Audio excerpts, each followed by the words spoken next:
Sorry, it took me so long to get in. I somehow, before the meetings, I tend to lose the passcode or something. So anyway, are we waiting for more attendees? I guess we should do a,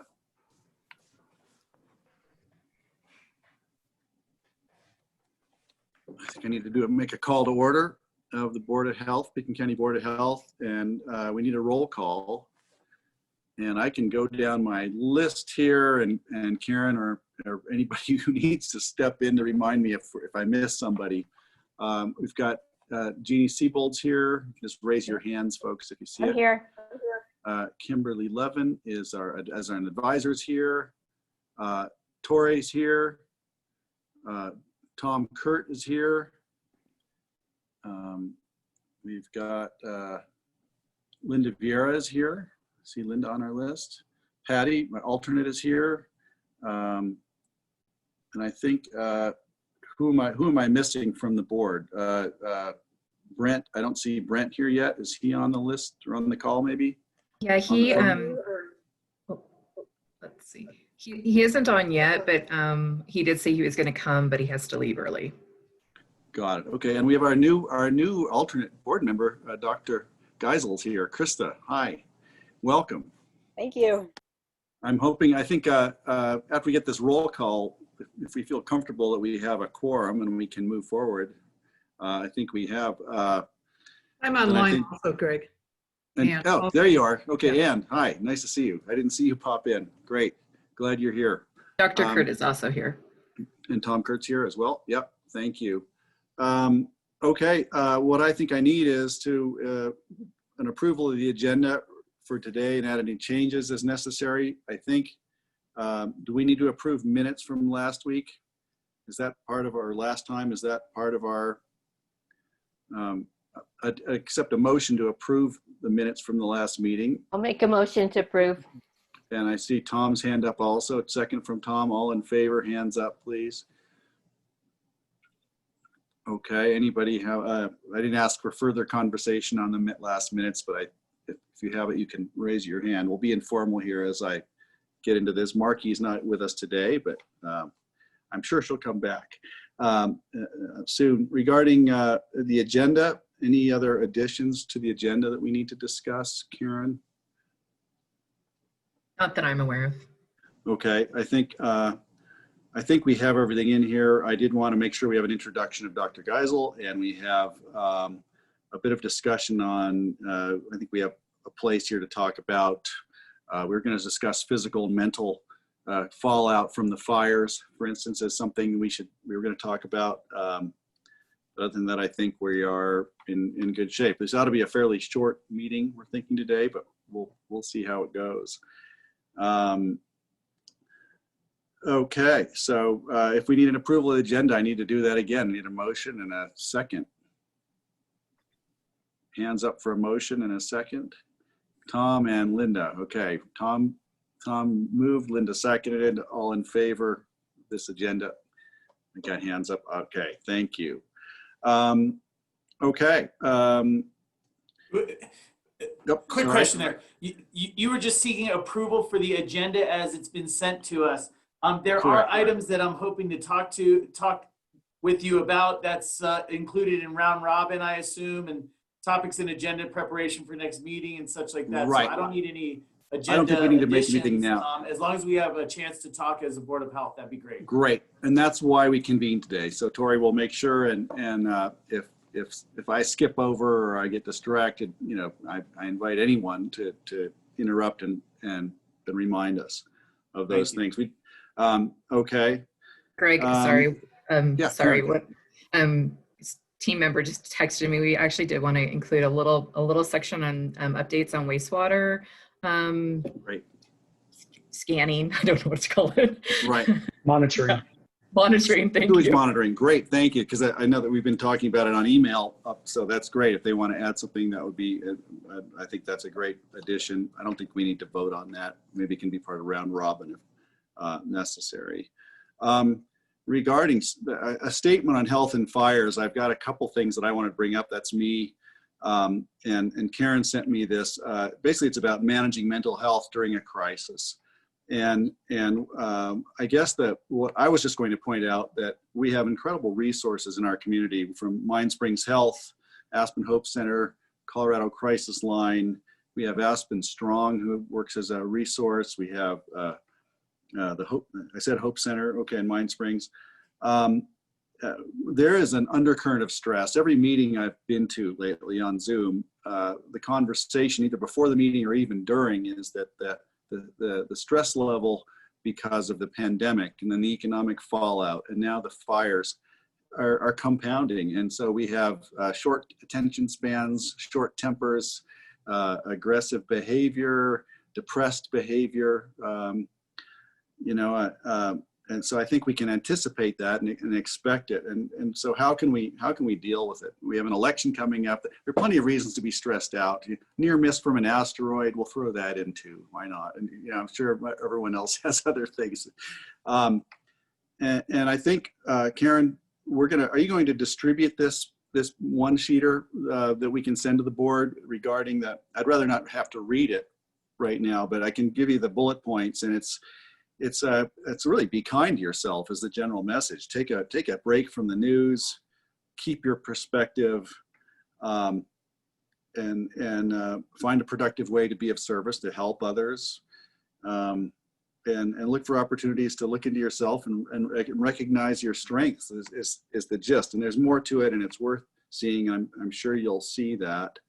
I wanted to pull up what I had prepared as well, which is redundant enough that I don't have to read the whole thing to you. If I can find it here. That was right here. Hold on just a sec. Greg, while you're looking, can I ask a question? Please do, Patty. Yeah, I have a question maybe for Kim. We've been getting all kinds of mixed emails about masks. And I'm beginning to wonder if the rebreathing of our own oxygen and our CO2 levels might be helping to contribute to people, not being able to be kind.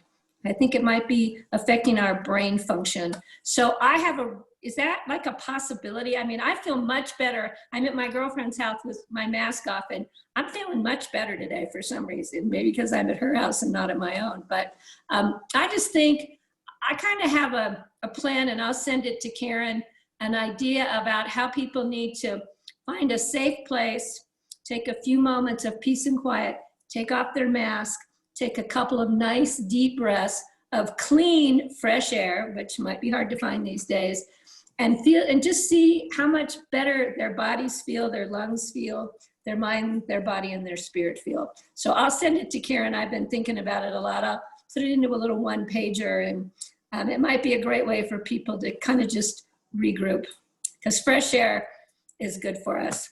Maybe not today. I'm looking at all the smoke coming in, but I'm sure we could find some down in the river bottom somewhere. So Kim, I'll run it by you too. Okay, thanks. No, I think it's a good point. I think a lot of it about wearing a mask is, this claustrophobic feeling that you have something on your face over your mouth.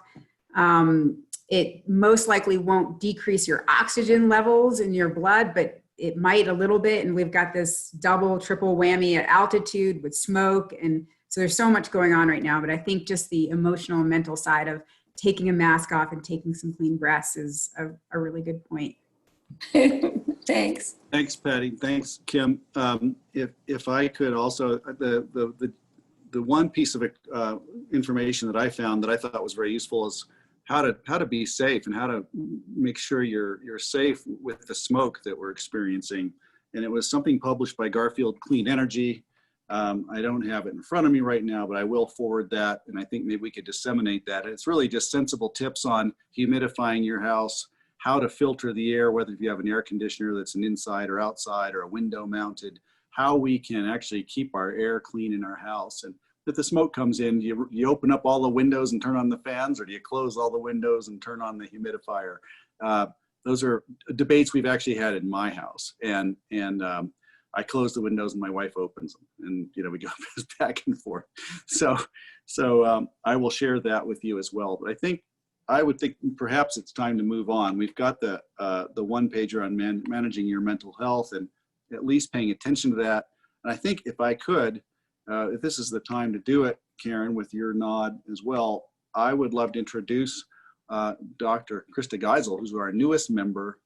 And I can say that when our board was considering our two excellent candidates, one of the things that stood out, first of all, was that the other candidate is a doctor who's part of our medical advisory team. And so we thought, if we choose Christy Giesel, then we're going to get to keep him and have her. So we were greedy, and we've got both. But so Dr. Geisel's coming on the team with us. But as well, she also has some mental health background. She works with veterans, and I think you bring a lot to it. So I'd love to have you introduce yourself briefly, if you can. Sure. I'm sorry. My internet connection is not super great right here. So can you hear me okay? Yeah. Thanks for having me. I'm Christy Giesel. I'm an internal medicine specialist. I've been practicing medicine for about the past 15 years in both private practice as well as the VA. And I'm currently working for the Veterans Administration. So I bring a different perspective as well, from serving the veterans in the Roaring Fork Valley all the way over to Frisco and all the way to Parachute. I also have 3 children, and my husband's an internist at private. And I remember looking at your resume, you did have, you were talking about regarding mental health. What can you share with us about your background? So I've done a lot of mental health work throughout my life. Even before medical school, I did a lot of volunteering in different mental health situations. I did some research in the mental health area, and just being an internal medicine doctor at the VA, I mean, mental health issues that our veterans suffer are far beyond what the general population does. So I deal with mental health on a daily basis as part of really every patient interaction. And I think that, again, I've seen mental health through more of a veterans lens, which has to do with the resources that we have available federally and through the different VAs around the country and how we work together. And it's just kind of a different system compared to some things they do in private practice. So I have a little bit different take on some of it from that experience as well. Great, thank you for sharing. If anybody has a question for Dr. Giesel, sorry I mispronounced your name. Please, it's great to have you with us. During the fire season, one thing I recall from the last fire, the Lake Christine fire, was that the reports we had from the firefighters is that the suicide rate among firefighters goes up dramatically after fire season. In fact, it's the highest suicide rate, I think, of any institutional organization in the country. And so I remember Mind Springs was focusing on that, and we're going to see that coming back to us again. How do we pivot and handle that? A couple things that I wanted to add before we get to the next thing regarding air quality from Kurt is Steve Child, my fellow commissioner, introduced me to, reminded me of the Purple Air Quality Monitoring, which anybody can look at purpleair.com, which will tell us about our air quality index. And if anybody's been paying attention, it gets pretty scary. We're in the red zone here in those afternoons when it gets really thick. And then there's another app also called windy.com, which just shows you the wind direction anywhere on the planet. And with great precision, it's used by a lot of people. And you can tell which, if it clears out, you can go and see which way the wind is blowing, or you can anticipate the smoke is coming. And I've started exercising based on what I think the wind is going to be doing, and when the smoke is going to get thick enough that we have a problem. So I encourage anybody listening to check out windy.com and purpleair.com for the monitoring. And with that, I want to bring up Kurt Dahl, who's our environmental health manager, for an air quality update. And I don't see him on my screen, but I think you're here, Kurt. You are here. I do see you. I am here. Yep. All right, take it away. Thanks. Thank you. Thanks, Greg. A couple of things that we wanted to update you on with air quality. We've been getting a lot of questions because of the Pine Gulch and Grizzly Creek fires that have been creating a lot of smoke in and around the valley. So I'm going to share my screen. Greg, thanks for the lead in, because Purple Air is one of the things I want to talk about. I have a couple of things to show you. Oops, I guess Lindsay, I don't know if you're on, but it's disabled for me right now. But I can talk a little bit about a couple of pieces of information. One of the important informational pieces is that there are smoke forecasting sites out there, we use the state health department. And I'm going to put a plug in for Pick and Alert. If you haven't signed up for Pick and Alert, please do so. We've been utilizing that system this last week to push out the state health department's forecast for the day for smoke in the Roaring Fork Valley. And it's important when you're looking at information and smoke information that can help you with some determination of what you think is going to happen. Obviously, smoke is affected by weather systems and the jet stream in terms of, you know, how it's being distributed. So I want to put a plug in there because we're utilizing that. The other piece that we'll put that information out on our website as well. We're working with BITS as we speak to, which is our IT department, to get some of these resources that I'm going to share with you today out there. So again, I get my Pick and Alert. You can choose how you get it. I get it through email and text. So, and then it just has a link that will take you to the state health department's website with the smoke outlook and then the affected areas. So looking at forecasting, and there are a number of other sites, but this is this one I get every morning from the state health department, so it's easy for us to just push this one out. So again, looking at both fires, you know, and it gives you an idea of which way in general the smoke is going to be affecting. So area south, southeast, I believe, is what this recommended today. So that's one resource when you're looking at information or for information. Another question that Kip's brought up is questions about visibility. And I wanted to, again, I'll put these in the chat as well just to make sure. But one of the ways you can estimate air quality is looking at visibility. And if you pick something that you know is a distance from your house. So for me, I'm looking at my window right now. I have the Crown and Mount Sopris behind me. I live in the Mid-Valley in Blue Lake. So Mount Sopris is about 10 miles away. So I can, if I can't see Mount Sopris, then, you know, I'm starting to get into this moderate air quality piece. And then there are indications of what you should be thinking about doing in terms of your health and activity. And when we get into this range here that's in the orange, which is moderate or unhealthy for sensitive groups, that's where you start to say if you have asthma, if you have other cardiovascular disease or other lung disease, you may want to at least think about restricting your activities. So, Kirk, can you do a full screen share? I'm just wondering if we can get that full screen. Yeah, let me see if I can pull out. Could capture it. Not sure how to do that. There you go. Does that help you? It might be Did better. I get the whole screen there? You can pull the page up. It seems like we're looking at the top of your desktop too. Yeah, sorry. Okay, thank you. Yeah.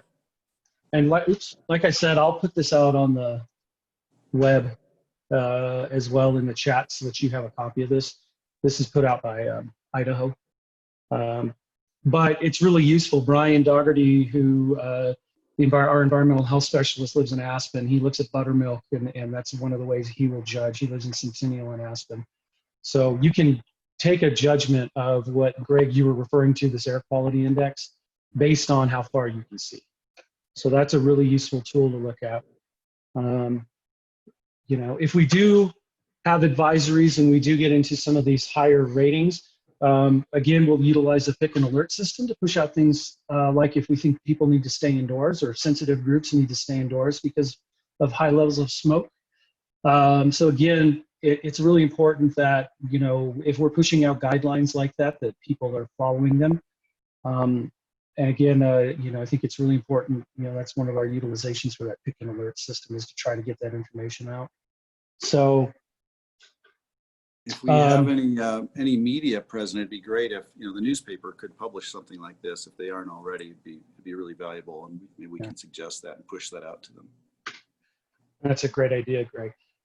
One of the things that you brought up is that, you know, do I leave my windows open? Do I leave them closed? That sort of question. One of the recommendations that we've come across is filtering your indoor air. So if you have some type of air filter, then you know, keeping your windows closed and utilizing that. The other option is using your HVAC system. So like my furnace in my house, I have a filter that is, I think it's a MERV 14. So if you have either a HEPA, HEPA, HEPA, high efficiency particulate, something like that, filter, or a MERV 13 or higher filter, you can turn your that HVAC system on in your house, and it will help to filter out some of the particulates. That's another way that you can utilize that HVAC system to, filter air in your house. And in that case, leave your windows closed. So, but Greg, I didn't say that to you. I don't want to get in the middle of any arguments with you and your wife. So, Thank you. So that's another point. One of the things that we know we come across with smoke is that some of the symptoms that you see with smoke, like a sore throat, runny nose, difficulty breathing, those things also can be symptoms of coronavirus, COVID. And so while they are the same, there are some other symptoms that we know are not associated with smoke. And so if you have those symptoms and you're concerned about coronavirus, one, you can call your healthcare provider and have a discussion with them.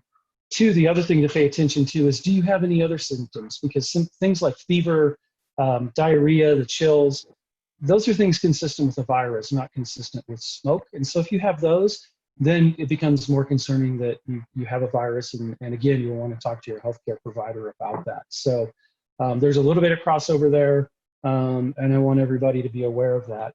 Another question that's come up recently has been the effectiveness of the cloth masks that we're using with coronavirus to prevent the spread.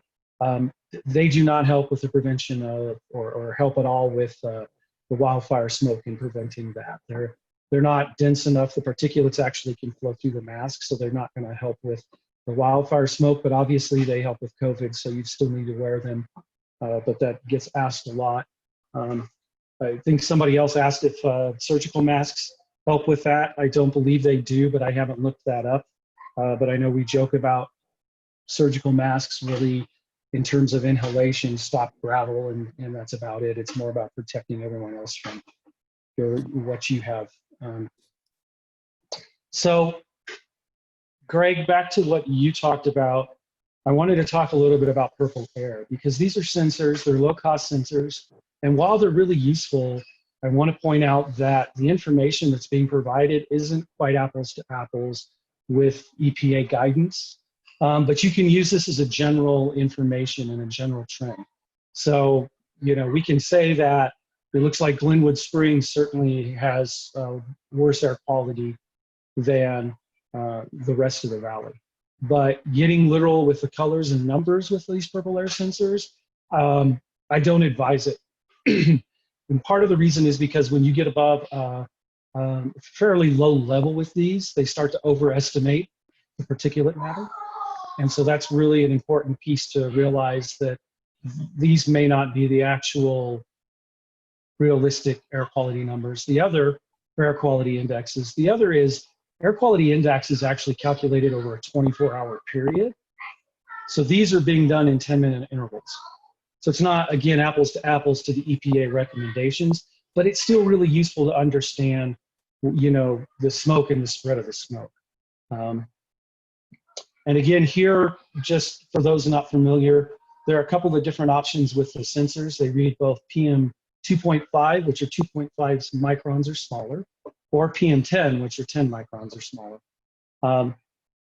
When you're looking at smoke, you want the smaller, so the PM 2.5.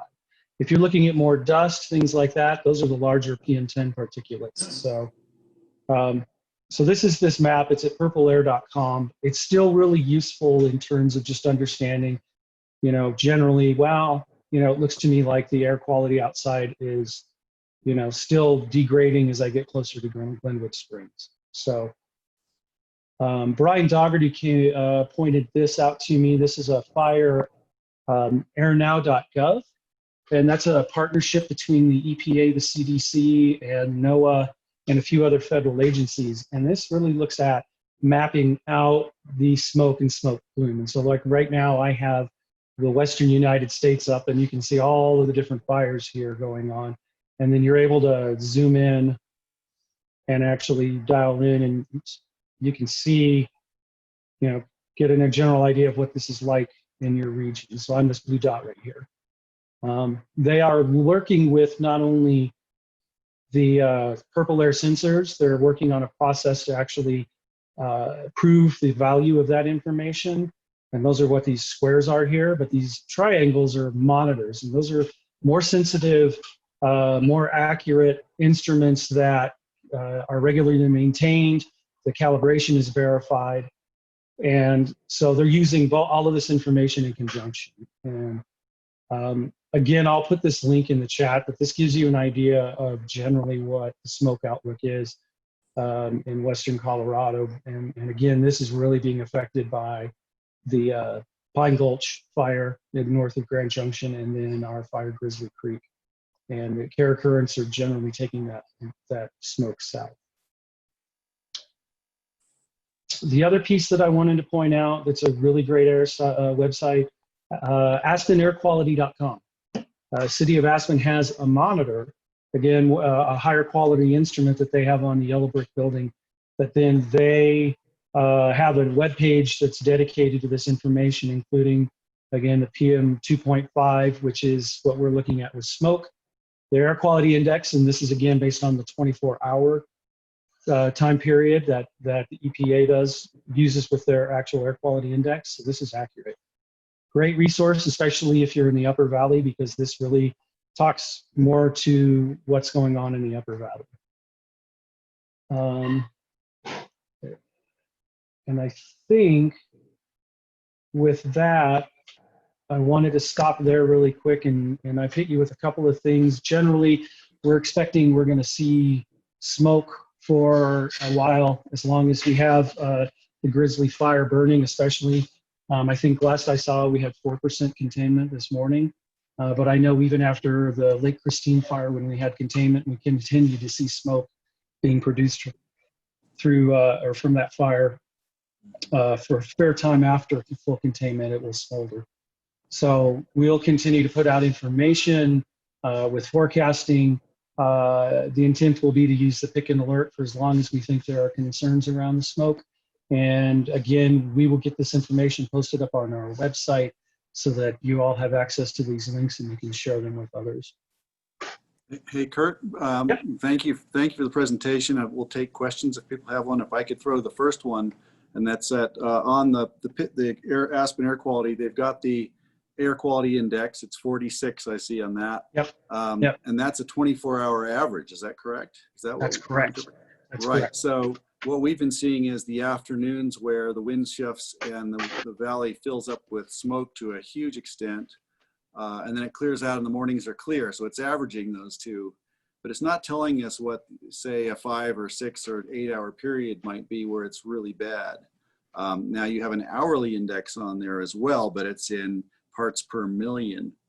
If I was going to try to understand what does this actually mean? For instance, if you're in town in a building working all day, and then you go home at night where the air quality is really bad, it could be your air quality index is actually worse than the 46 they list. So how do we interpret that? Right. So the air quality index, all of the health effects studies that we have are around this 24-hour exposure, and that's why we use that. So we don't have information to tell you, for instance, if you're, an air quality index of 200 for an hour, what health effects do we see there? We're still working on that. That's where we're needing the health research to catch up to the technology. So that's one of the challenges of these purple air sensors, and the piece that I was getting at is they're calculating these instantaneous or 10-minute interval air quality indexes, but we really don't know what those health effects are if you step out of your door. What we know is there's over a 24-hour period, if you're exposed to that, then we have health concerns. So, thanks. Yeah, it's not apples to apples, and it's a little frustrating, and to the point where we debated whether or not to, the county has purchased a couple of the sensors that we've put up, and we debated that because we know that it's a hard piece to message. And we're hoping that because of this technology, and we're seeing the state health department utilize it, that we'll start to see the research catch up so that I can start to really talk more sense in what does it mean for me to be in a higher air quality index for a shorter period of time. Sure. or maybe over the course of 3 days, 8 hours a night for 3 days is 24 hours total exposure. You know, so I'll let them figure that out. Thank you. Thanks. Any other questions? I'm going to look for hands up. Did I just see one? Me. It's Patty, Greg. Yeah, Patty. Yeah, hey, Patty. Just real quick, this is kind of a sidebar to this, but I just want everybody to know that not only do we have the Grizzly Creek fire, the Pine Creek fire, we have the fire up in outside of what's it called? Spring Valley. Granby? We think that they got that one damped down pretty quick. We're hoping. I haven't heard an update. There's also a major fire in Grand County burning outside of Frisco. I mean, outside of Fraser. And then there's a fire up in Jackson County that has now closed Poudre Valley to get over to Fort Collins. That one has been significantly burning for a couple of days. Those are just the current fires we have in Colorado. So just depending, like Greg said, depending upon the wind and, you know, where the wind blows, we could be getting smoke compiled. And then there's fires on this side of Utah also. So, you know, we will get contributions from, I think, all of the fires into our valley. So we need to keep a heads up.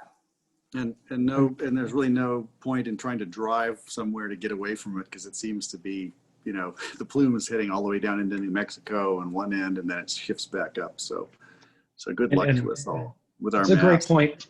It's a great point, Patty, because even when we don't have fires in Colorado, we will see impacts from as far away as California. Right. Great. So in years past, we've had to work with the state health department where we've had, you know, a fair amount of particulate matter and haze, and learning that it was coming from fires in California. So, yeah. Great. Thank you, Kurt. I'm going to move us along here. We're kind of on schedule, and I think somebody else that has a hand up. Kurt made to do a wastewater update right now. Was Kurt going to do that? Yeah, I was going to do that too. If you want. Oh, you're doing that also. Oh, okay. I saw it. All right. Sure. Go ahead. Did Kim have a air quality I just had a question? quick comment. I would really appreciate you bringing all this up and how to look up this information. And just to reiterate what Kurt said, the importance of everybody to try to stay out of the particulate matter, the smoke, when you inhale it in, it goes into your lungs. But particularly important are people with underlying lung conditions, people with asthma, COPD, any type of lung condition, to really try to stay out of the smoke and to get filters as much as you can. I know a lot of people don't have air conditioning, but the best that we can right now until we get through it. I think it's going to be utmost importance. Thanks. Thanks, Kim. We appreciate that. Okay, Kurt, wastewater, and then we're going to move on to our epidemiological report. Yep. Thanks, Kim, for reinforcing the health piece too. Appreciate it. So wastewater, Greg and Dr. Kurt both emailed me with just some articles recently on the state of Colorado has embarked on sampling wastewater for coronavirus. They're looking at a project right now. They're working with some of the really large metropolitan districts along the Front Range to monitor for coronavirus because it is something that you find in your excrement. And with the thoughts that you may be able to provide or predict an outbreak sooner than the standard methods like we're doing with quarantine and isolation and testing. We talked about this previously back when we had a private firm that was offering free testing, but it turns out that was free testing for a couple of times, and then the cost went to $2,000 a sample, which to me was pretty outrageous. So part of the reasoning for the state health department to take this on is they're partnering with some of the labs at the universities around the state to try to bring that cost down to see if that makes sense. So Karen and I both got wind of this piece a couple weeks ago, or was that 2 years ago? Time just seems to have. But I sat down really quick with John Putman, who's the director of the environmental programs, state health department, and had a conversation with him really quick. And I anticipating at some point this might come up again. And what he and I talked about were some of the concerns that I had voiced to you based on what I heard out of Gunnison County. They were looking at the town of Gunnison, did some sampling early on to see if they could make heads or tails of it. And the public health director there reported back to me that really the data was all over the place and there wasn't really a lot that they thought they could do. So the gist of the discussion I had with John Putnam was that a lot of the concerns that I have about the wastewater system, especially if we're looking at something like Aspen or Snowmass Village, is all of the variables that we have and how we would make sense of data coming from that. We have a highly transient population in terms of a lot of people who come from down valley who are working in Aspen and then go home. We have a lot of visitors.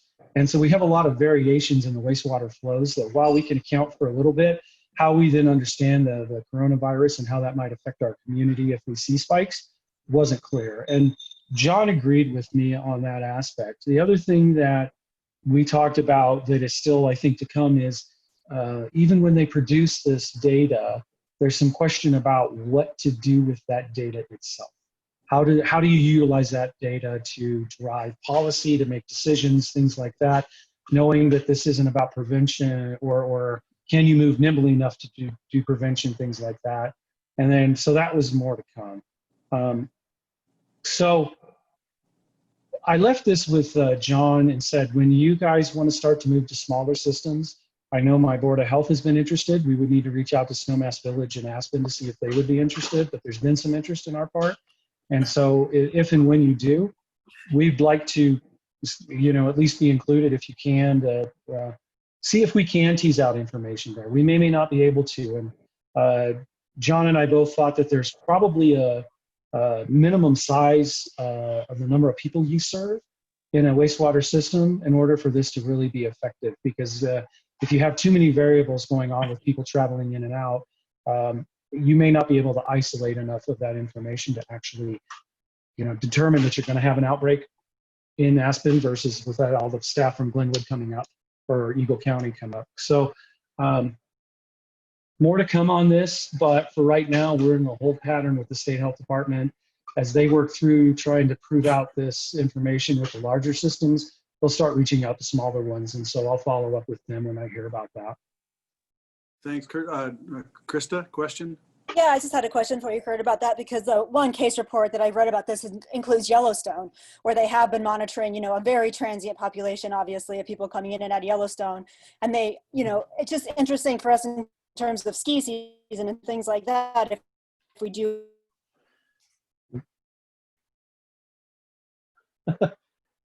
Did my computer or did Krista lock up? She froze up on us. Maybe it'll come back. Right. Krista, you may have to turn off your video or something if you're on a weak Wi-Fi, because we lost you halfway through. Can you hear me? Yeah, I can hear you. The gist of it was basically just that Yellowstone is using this, and I was just kind of wondering if we can look to them even to figure out how it may be beneficial to use in our community, especially people come in and out for ski season. Yeah, I wasn't familiar with Yellowstone or smaller systems. Like I said, Gunnison County was the town of Gunnison was the smallest entity that I knew that utilized it. And again, the information they relayed was that the data was just all over the place and they couldn't make heads or tails of it. But I think the important thing is that the state health department's working through this right now. And so we'll try to include ourselves when they reach out to smaller systems to see if we can. So, but we may have some challenges. That's the gist of it. But I'll go look for that Yellowstone report because I wasn't aware of that. Thank you, Krista, for the suggestion, and Kurt, thanks for following up on that. I think it's certainly been of interest because we keep hearing about it. I'd like to move on now, if we can. The epidemiological and hospital data report. We've got Josh Vance and Dr. Kim Levin up next.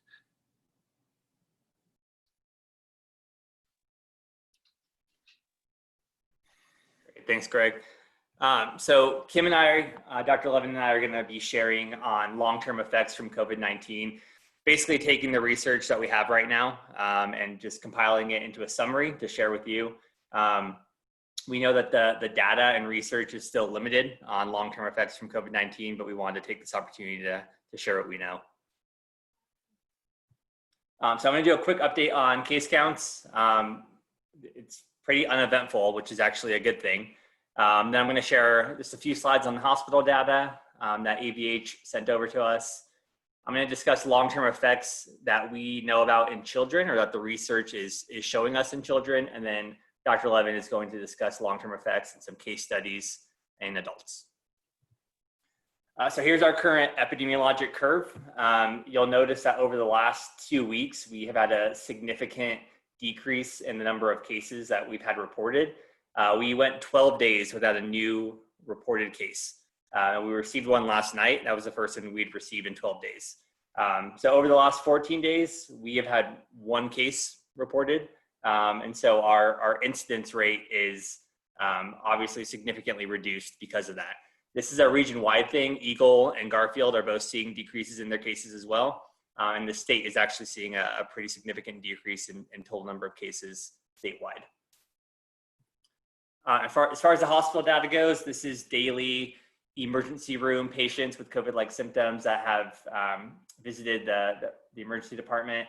And so this is just over time from March. Again, you'll notice that it's pretty steady and it's remained consistent over the last 2 weeks or so, averaging about 1 to 2 ED visits per day.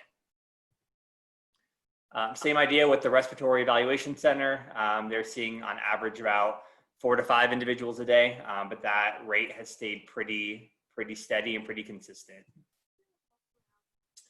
And then looking at community COVID-19 tests, this one has slightly decreased over the last month or so. There's a peak back in early July, but then since then we've been seeing a decrease. The trend back from April is on the upswing, but if we look from just July, we've noticed that there's been an overall decrease in the number of community COVID-19 tests. And then just looking at the total PCR tests that have been done, both positive and negative, we had a slight decrease there in early August and late July, and we went down to about 187 tests that were done at AVH, but now we've seen an increase in those tests again. But our positivity rate, as you can tell, has gone down because we're not receiving very many positives from these tests. So the 14-day positivity rate is down in the 2% range, just because we haven't seen very many positives. So that's the hospital data and the epidemiologic update. So now we're going to discuss some of these long-term effects that I briefly shared about a few minutes ago. Before we talk about them, I wanted to share just 2 caveats. One is that some of these studies have pretty small sample sizes, and so we have to be careful when we're interpreting too much from these. They're also pretty localized and generalized to specific areas. One hospital might be doing them, or they might be in one city. So we just have to be careful with generalizing the data. And then some information in some of these studies will contradict findings from other studies. So because all this data is so preliminary and new, we're finding that some studies are reporting one thing, some are reporting the other, but we pulled the best data that we had and the best research that we knew about to share with you today. So the first thing I wanted to talk about in children is this multi-system inflammatory syndrome. It's abbreviated MISC. And this research here came from the CDC. They took all cases of children, so about 500,000 or so at the time. And they looked at how many of those children, based on reports from the health departments across the country, had reported cases of MISC. And they found that there were 570 confirmed cases of MISC as of August 6th. And among those, there was 10 deaths. In Colorado, we've had 7 of these cases. Multi-system inflammatory syndrome is a disease or an illness that has been associated with COVID-19 infection. Some children will test positive for the virus at the time. Some of these children, and I'd say the majority, had infection previously, and then this kind of emerged after the infection. So they were testing positive for antibodies, but not positive for current infection with PCR. So this is more of a somewhat long-term effect that we're seeing, is that it's impacting children after they've been infected. And some of them are still experiencing stress and symptoms from this illness, even going into a few weeks or months after being hospitalized with this. And so what the CDC quoted here is that children appear to be less likely than adults to be infected or to have severe illness early in the COVID-19 pandemic. But as the outbreak has progressed, larger numbers of children are being infected, and they're finding that a small number of those children are they're being hospitalized with MISC. So wanted to emphasize that this is a small number compared to the total number of kids that have been infected, but still a significant piece to note. From the CDC study, 86% of the children that were confirmed to have MISC they had 4 or more organs involved or organ systems involved, and 87% of the cases had some sort of cardiovascular system involvement. And then down here, you'll notice just the ages of the different kids from the study. So the peak is right there, 5 to 9-year-olds. This is just some additional information on multi-inflammatory syndrome in children based on New York data. And so they had 15,000 children who were infected with COVID-19, and they had 99 that were diagnosed with MIS-C. What they did though is they looked at some of the blood work from these children that were diagnosed with MIS-C, and they found that 100% tested positive for C-reactive protein, essentially looking at inflammation in the body.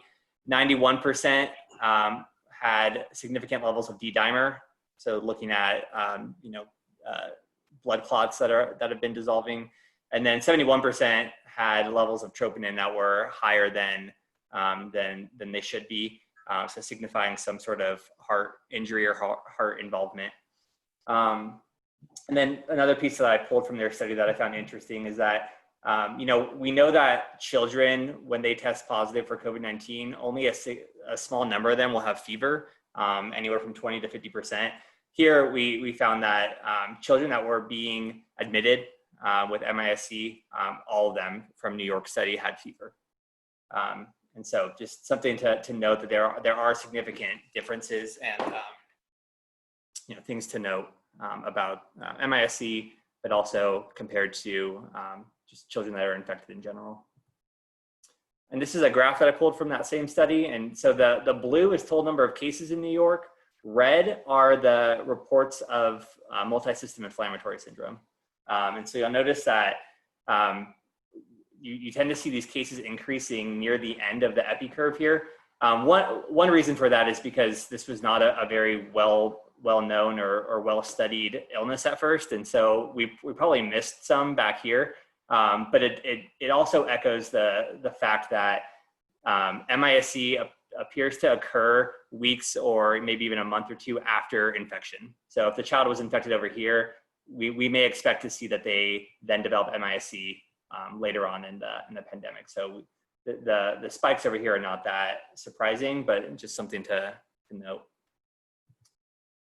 Another study that came out recently was looking at new onset type 1 diabetes. This was an extremely small study. They only looked at 33 individuals, and it didn't have the best methodology, but they took 33 individuals that had been admitted in a hospital in the UK or had been seen at urgent cares or admitted to hospitals in the UK. And they kind of went back retrospectively and try to determine why they were seeing an increase in new onset type 1 diabetes. And what they found is that 5 of the children tested positive for COVID-19, and they either had antibodies or they were PCR positive, but 80% of those, so 4 out of the 5, were in diabetic ketoacidosis upon admission, which was more than the other group, which was more than the individuals that did not test positive for COVID-19. So there was a slightly higher rate there. It's such a small sample size, it's hard to make a lot of it. But they didn't test all the children for COVID-19. There's several that were never tested, so it's anyone's guess if they ever had it or not. But of those that they tested, 5 of them were positive for COVID-19. And something else they noted as well is that reports from China and Italy have been describing a number of children that have presented with new onset type 1 diabetes or severe diabetic ketoacidosis during the COVID-19 pandemic. And they were saying that these were apparently unrelated to the infection. What this study was suggesting is that a number of the cases may actually be attributed to prior SARS-CoV-2 exposure and that the children just weren't being tested. And so they're saying that there may be a link here. There may be an association with prior infection with SARS-CoV-2 and then new onset type 1 diabetes. And then really the last thing I want to talk about is infectivity and viral load. This has been more of a discussion recently, and some more papers and research have been coming out about just how much virus they're finding inside the nasopharynx and other parts of a child's body as compared to adults. And so this study was done in Chicago at the Children's Hospital there. They took 145 patients of all ages, And they studied how much virus they were finding inside the nasopharynx of all of these patients. And then they plotted it out. And so what they did here is they used something called a CT value, which it's inversely associated with the amount of virus in your body. So if you see a lower number here, that means that there's more virus. Whereas if there's a higher number, that means that there's less virus. So essentially the PCR machine was able to detect the virus in these children a lot more quickly and efficiently using less cycles than in adults. And so they found a significant difference between children that were in the age range of 0 to 4 as compared to older children, 5 to 17, and those who were 18 or older. And so what they suggested is that those children who had mild to moderate COVID-19, they had high amounts of SARS-CoV-2 viral RNA in their nasopharynx as compared with older children and adults. So they didn't go on to make many more claims aside from that, but they did find that there was a significant difference in the amount of virus that they found in these young children. And then this last study here, this came out last night. This is from Massachusetts General Hospital. They did a sample size of 192 patients. And they basically looked at the same thing as the Chicago study did. And they found that children, again, had much higher levels of virus in their nasopharynx than adults. And so they quoted here that the nasal pharyngeal viral load was highest in children in the first 2 days of symptoms. And it was significantly higher than hospitalized adults that had severe disease. So they're finding that even kids with very mild disease actually had, on average, much higher levels of virus in their nasal cavity than adults who were severely ill with COVID-19.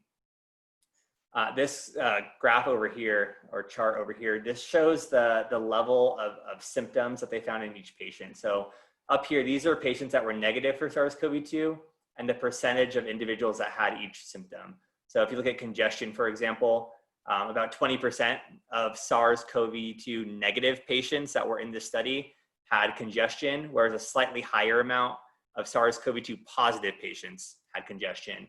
And then none of the children that were admitted with MISC in this study had congestion. So it really just shows the varying levels of symptoms that we're seeing in patients that are positive for SARS-CoV-2, but also what we're seeing in individuals with MISC. And so here with fever, this is what we noted back in the New York study. Basically all children that are presenting with MISC are reporting fever or chills. But then it's a little bit more comparable when you look at those who are negative for SARS-CoV-2 and those who are positive. There's some more comparison there. So it makes it, this piece here makes it really hard to really differentiate between a SARS-CoV-2 infection and other infections because the symptoms can be so similar. And then the last thing on here is they found that viral load in children in the asymptomatic and early infection phase was significantly higher as well than in hospitalized adults with severe disease with over 7 days of symptoms. So again, even children that are asymptomatic or very early on in their infection were reporting very high viral loads. And then these are just some charts that were from that same study. Here you see that this is children. These are the PCR positive individuals and then the children of the MISC. And so they just have very high viral loads here is what they're reporting. And then over here, this one's probably the most interesting. This shows it by age. And so you have, by age and then by days of symptoms. So you have your pediatric children here, days of symptoms. So early on, from day 0 to day 2 of their symptoms, they have very high viral loads. From days 3 to 7, those viral loads get a little bit lower. And then from day 7 to 26, on average, they're a lot lower.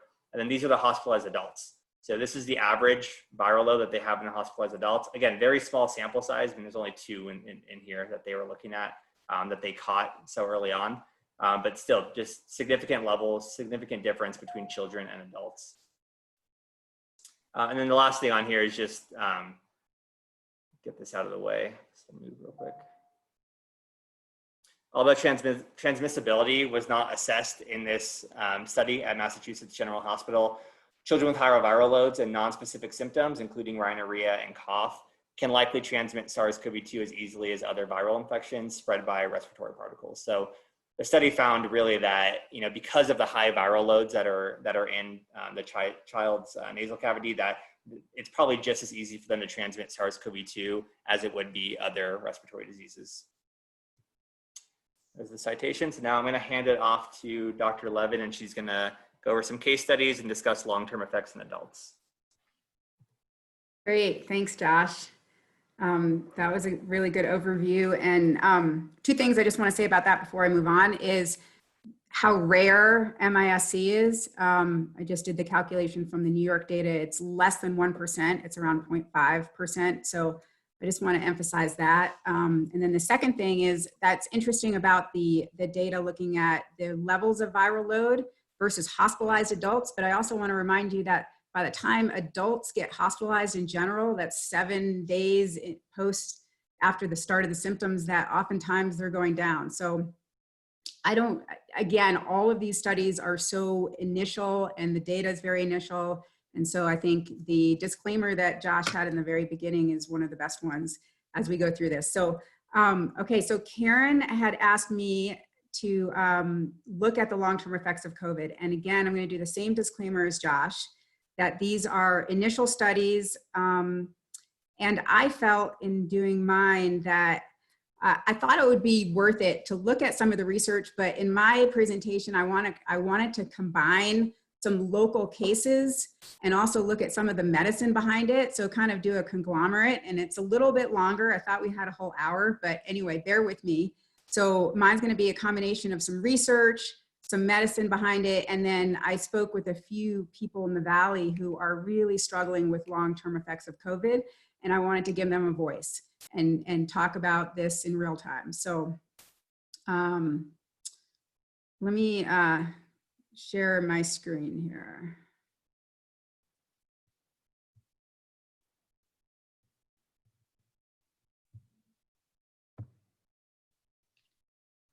Okay, can you see this okay? Yep, we've got it. You got it? Okay, thanks, Greg. All right, so long-term medical issues in COVID-19. So just taking a quick step back, what we do know about COVID-19 are the initial symptoms. We have a lot of research on that. We know that these are the initial symptoms. And what we've also been talking about, and we're 6 months into this pandemic, we've been looking at graphs like this, and I just pulled this off the CDPHE website. We've been looking at data that contains death rates, hospitalization rates, cases, and we've been doing a really good job at it. And we're looking at bar graphs, and here we see that the highest rates are in the 20, 29, 30, 39, and the highest deaths are in the 60s, 70s, and 80s. And we know all this. And so we've broken down data like this. But what this doesn't show us, and what I think we're going to start shifting into looking at data, is what are the long-term effects? What's the morbidity? So looking at mortality data are numbers of deaths. What's the morbidity? What's the effect of an illness on somebody's life? And how do you measure that? Quality of life measurements, chronic illnesses, the rates of chronic illnesses, and to try to understand these chronic illnesses that are coming out and to be able to present them as well. So there are people, and there's lots of survivors of COVID-19 who are now experiencing long-term symptoms. Again, we're at 6 months in, and there are people who got it in March and are still really suffering now. And this is all new to physicians. This is all new to the medical community. This is real-time understanding of what's going on. So some of these chronic symptoms here are severe fatigue, shortness of breath, chest pain, headaches, this term called brain fog, which I'm sure you've seen come up, dizziness, feelings of presyncope, feeling like you're about to pass out, vertigo, and cardiorespiratory fitness or illness, feeling like it's really hard to even take a walk. There's all kinds of online chats and people who are really gathering together to try to gain momentum, because when you first look at cases, the most important thing is to first look at cases and give that a voice, and then you can start looking at data behind them. And often the courses of this long-term illness are waxing and waning. So there's the symptoms are varied. It'll go up and down. It's a little bit of a roller coaster ride. Sometimes they'll go away completely and then they come back again completely and then they go away. And so it's very unpredictable for a lot of people that I've talked to. They don't know, sometimes one day they're gonna wake up and feel great, the other day they can't get out of bed. And so it's very wearing on emotional and mental health as well. So again, what I measured, these current data and dashboards that we've been looking at all along, we've been doing such a great job. They don't capture this morbidity data. And now we have to, I think it's time to really look at and give a voice to some people, even locally. We've heard about it on national news. I'm sure you've seen a lot of interviews, and look at it locally as well. And so there's this new term, it's called the long haulers. The symptoms over greater than 2 weeks, often months, up to 6 months, as we know. And then, you know, a lot of these people are facing some disbeliefs of the emotional issues of like people not really believing them that, hey, you had this 6 months ago, how could you possibly? Because the medical community really is still trying to figure this all out. So this is the first case. And again, I said I'm going to talk about 2 cases total, and then I'm going to combine it with some research as well. So this is a local case of a 24-year-old female who's a PhD student. She is a ex-semi-professional ballerina that she studied her entire life and fit and had no health issues at all, non-smoker, completely healthy. And so when quarantine happened in March, she came back, her school closed, she came back home into the Valley to quarantine with her family. Unfortunately, she had 3 younger brothers who were vying for a bedroom, and she ended up losing out and being in the bedroom with her mother, who's on a CPAP machine for sleep apnea, and basically didn't know, but her mother had contracted COVID and was aerosolizing this around the room, and she slept in the room and she got COVID that way. So her first symptoms were body aches, extreme fatigue, severe joint pain, fevers, chills, sore throat, sinus headache, everything that we've talked about. That lasted 6 weeks. She lost her sense of taste and smell. She said she couldn't even get up and go to the bathroom. Like, that was an incredibly difficult task. And then she started describing this chest tightness and pressure, which is so common to a lot of people who get COVID. And from March until now, she's still having this waxing and waning course of chest tightness and pressure. She described it as, it felt like there were bubbles popping in my lungs. So she had a teledoc visit at 3 weeks. She was actually given antibiotics for a possible sinus infection. There was no improvement. She thought that she had COVID because her mom was diagnosed with it. She never actually got a test until 5 weeks later. She tested negative. At that point, we would expect a PCR nasal swab to likely be negative. Easter Sunday, she said, was her first feeling of hope that she could actually sit at the breakfast table with her brothers and her mother and watch TV and sit upright. And that was 4 weeks after her initial symptom. And then now into the second week in May, she was able to take some short walks. She started prepping for her PhD oral exams. She said she actually passed by some miracle in June. She has no idea how. And then in the end of June, she saw her doctor in person, finally did a full workup, lab work, EKG, chest x-ray. Everything was normal. And she was given a course of steroids that was just 5 days. And she said that the steroids helped out, and then all the symptoms returned 36 hours after the steroids. So there's a couple of things here. First of all, having a completely normal workup at this point in the illness, it doesn't give us any information about what the patient is experiencing, and all this is new. Now, initially, if she had all of this done, she probably would have completely different lab work, chest x-ray and EKG. But, and then also now we know that Decadron, and earlier in the course, that steroids can actually help out for people that have more moderate to severe disease. So the steroid at that point helping out actually makes some sense. Again, waxing and waning course, she feels like she kind of plateaued in June. And she said it's been a funky, unpredictable pattern, not knowing each day what it will be, and it's really wearing on my mental health. And I asked her for a quote of what she would give to everybody, and she said, "This is not the common flu. This attacks in more ways than one. People don't know a lot about it. Wear a mask, socially distance, because you don't know how your body will react to this. Be smart and do it for yourself and for others." So I really wanted to give her story voice. This is a research that was printed in JAMA, Journal of American Medical Association, in the beginning of July. And this looks at persistent symptoms. So what are the symptoms of the long-term symptoms of COVID-19? And it was done in Italy. 143 patients had persistent symptoms. The mean follow-up period was 60 days. So 2 months after the onset of symptoms. I think a pretty long, impressive follow-up. They use this Euro quality of life analog scale to assess quality of life, and a 10-point difference defined worsening quality of life. And these are some of the data of the study population. And this is the summary of symptoms for long-term effects of COVID, so that they found in their study group. Fatigue. The most alarming thing about this is that 87% of people at 6 months had at least one of these, 87%, such a high number. Fatigue, dyspnea, which is shortness of breath, joint pain, chest pain, cough, loss of sense of smell. These were the highest ones. Here it is again, 87% reported at least one symptom at 60 days. 55, over half had 3 or more symptoms, and only 12.6% were symptom-free at that point. So this affects a lot of people. It's not the story of, hey, I had mild symptoms, they were gone in 2 days, is no longer a common story. And worsening quality of life, at 44% of the patients had a worsening quality of life. These were the main symptoms, which we went over. And then of course the study, as every study, had limitations. There's a small number of patients, no control group. Symptoms could have been due to other things. Maybe they had some of these symptoms before.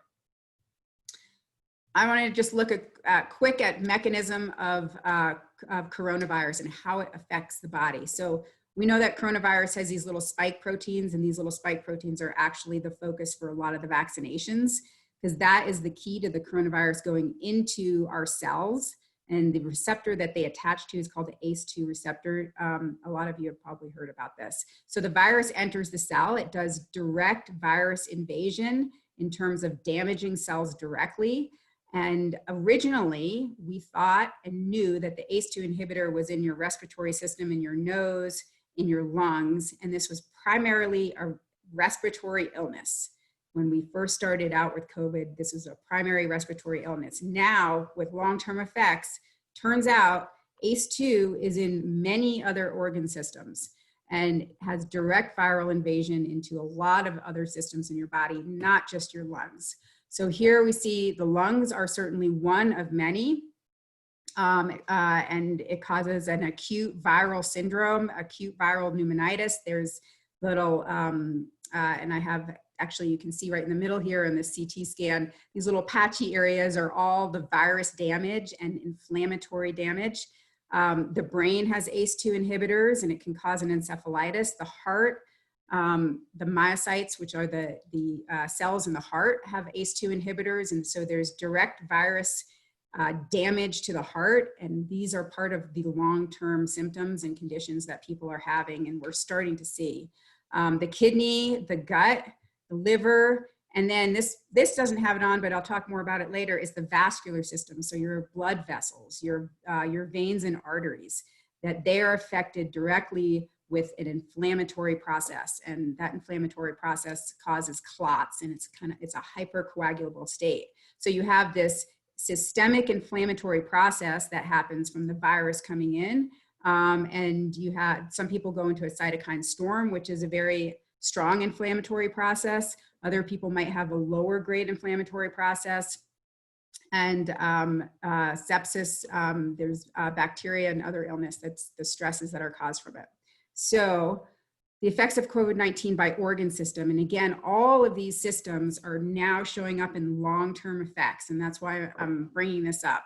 So the lungs, this ground glass opacity, which you saw, and I'll show again, a viral pneumonia, low oxygen, PE is a pulmonary embolus. This is a blood clot in the lung, because COVID in general, we understand now, is causing a hypercoagulable state. So there's blood clots that can be released, and then they go into the lung, causing a PE.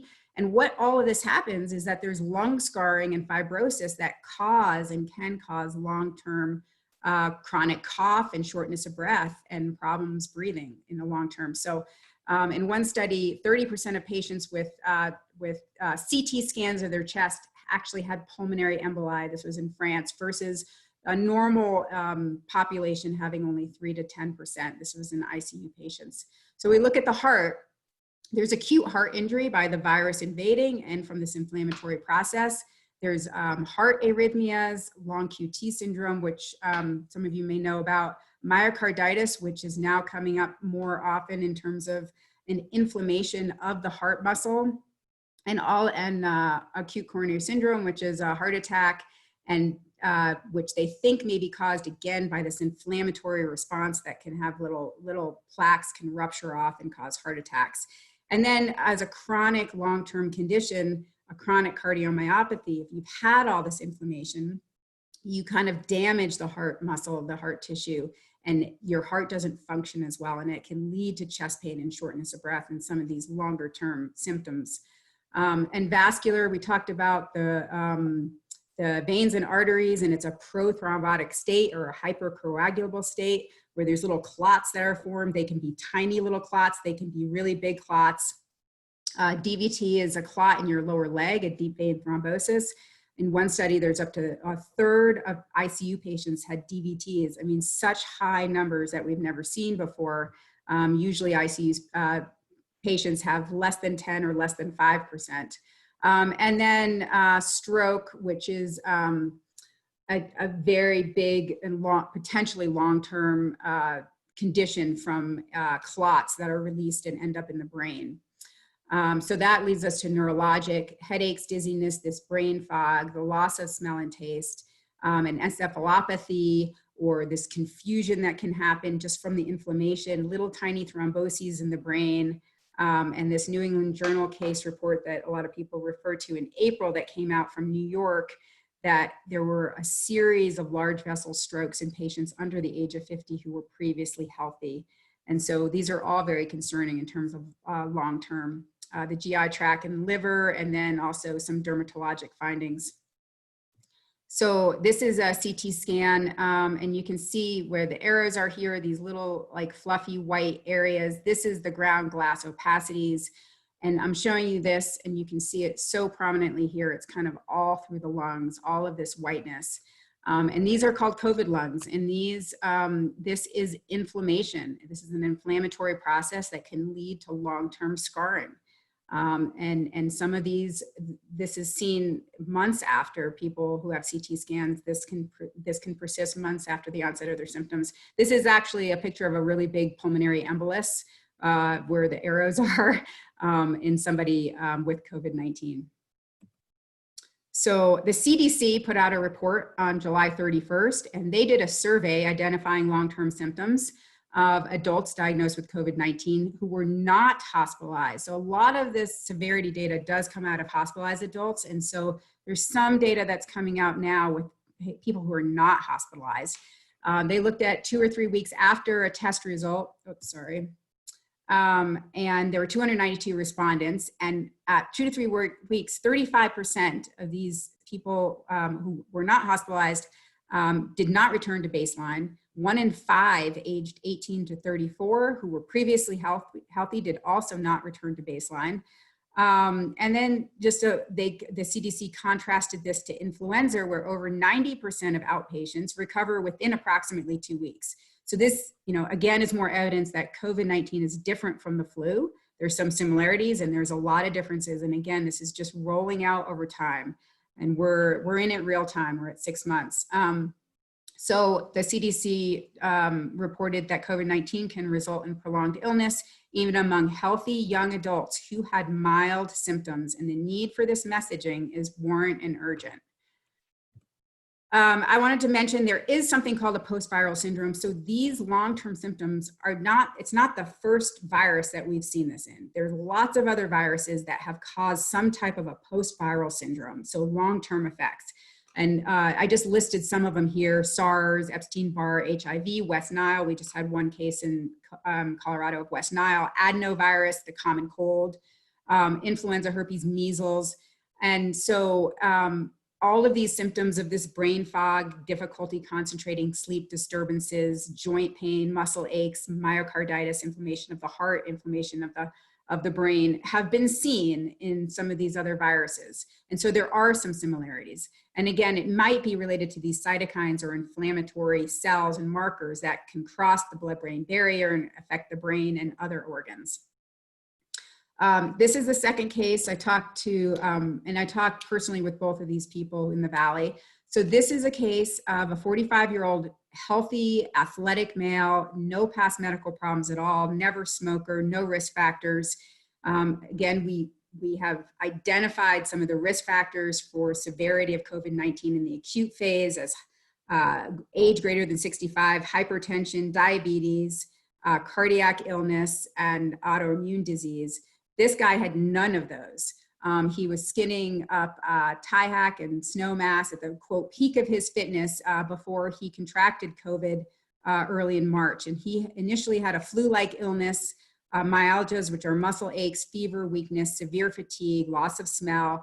And then he felt this chest pressure that he had never experienced in his life. He said it was like a weight on his chest and it was difficult to breathe. And he tested positive March 14th, so one of the earlier ones for us.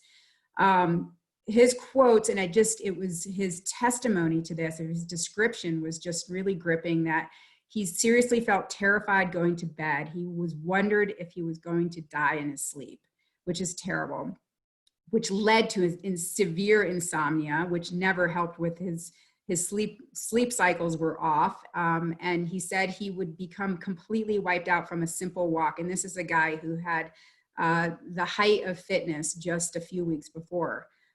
He had it throughout since then. So he's had this since for the past 6 months now. He's had a total of 3 ER visits. In April, he went because he had severe bowel pain, and it turned out they had bowel obstruction. It was probably related to the inflammation and edema from COVID-19.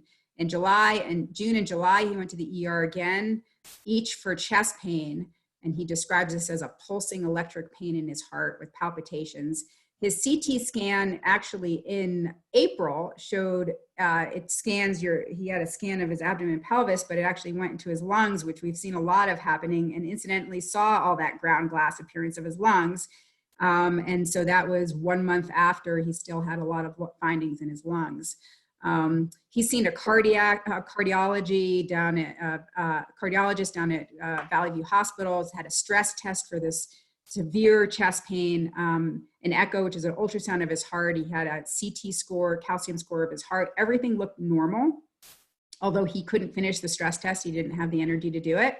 The pulmonologist, he's seen a pulmonologist, and he's going to get a CT scan of his chest. But what he's still really, really struggling with are continued headaches, dizziness, ongoing fatigue, anxiety. And then he gets these really strange joint pains that he's never had before, and tendinitis. And then again, it's 6 months after initial symptoms. So he described it as a roller coaster and said, quote, "It has been a scary, rocky road." Looking at this study, outcomes of cardiovascular MRI in patients recently recovered from coronavirus. This was a study done at the University Hospital in Frankfurt, Germany, that had 100 patients in the study, and they looked at what happens to the heart on a longer term basis. Let's do MRIs and take a look. So they had 100 patients, only a third were hospitalized. So 2/3 did not require hospitalization, so were more mild symptoms. And this is really alarming. They found on an MRI that 78 patients had some type of an abnormal finding, and 60% had ongoing heart inflammation, myocardial inflammation of the heart cells were detected, which means a myocarditis, which is inflammation of the heart. So they found some positive troponins, and really the main summary of all of this is that further investigation is needed. These are all really initial studies coming out. And there's going to be so many more, and there's so many that are ongoing right now, formal and informal. But this actually just shows, which I thought was interesting, some real evidence of having myocarditis, which is post-COVID myocarditis. The American Heart Association has said that injury to the heart occurs in 20 to 30% of hospitalized patients and contributes to 40% of deaths. It's just so high, the effects of COVID-19 on the heart. I think we're finding out more and more, just really elevated. Studies show that 8 to 12% of all COVID patients, not just hospitalized, have acute cardiac injury of some sort. So The president of the American Heart Association, although we think of the lungs being the primary target, several devastating complications of COVID-19 are cardiac in nature, may result in lingering cardiac dysfunction beyond the course of the viral illness. Again, the summary, the conclusion, we need more research. It's critical. This is the Big Ten football conference recently announced, and this is just a few days ago. I just thought I'd share some national news that includes what's going on. Is they recently announced that they're postponing or not doing their fall season for college football, and that was because 10 healthy football players who had mild symptoms have a post-COVID myocarditis, and they cannot play football. And because of this heart condition, post-COVID, and healthy young people with mild symptoms, they are canceling the fall season. Of note, the Boston Red Sox pitcher, Eduardo Rodriguez, was also pulled for this. So I think when you have in national news, you have some prominent figures, especially young, healthy people with mild symptoms getting this, that it's going to get more and more attention. We're going to be doing more research on it. And again, this Pac-12 group, which is another football, college football group, said, we're concerned about the health incomes related to the virus. This is new and evolving information regarding potential serious cardiac side effects in elite athletes. And by the way, this is the most I've ever talked about football in a public forum, and that's it. Wow, Kim, thank you. That was halfway through that, I was tempted to just tell you to give it to us straight. Give us the bad news. That was the most nerve-wracking part of my whole presentation. Is I'm going to talk about college football. Okay. Well done. Thank you. So this is a little complicated, but basically on the left, this looks at, these are the mechanisms of cardiac injury. So injury to the heart. And again, I'm focusing on the heart here. The brain, all the other organs also have injuries, but I'm focusing on the heart just due to the recent national news and everything. So the things that create injury to the heart is acute heart attack, a clot, stress, little tiny infarcts, microembolia, these little tiny clots, this pro-inflammatory state that COVID-19 creates, and just creates an inflammatory state in the heart tissue. And then the direct viral invasion of the virus actually going into the tissue. And then there's so many things that can result from this. You can have a cardiomyopathy where your heart is weaker. You can have these abnormal rhythms. One of them is atrial fibrillation. You may have heard of that. Moving on to another, deep vein thrombosis, DVTs. So how do they form? They form, this is a clot in one place, which is in your legs, and one of the more common places to get clots, but they can occur anywhere in your body.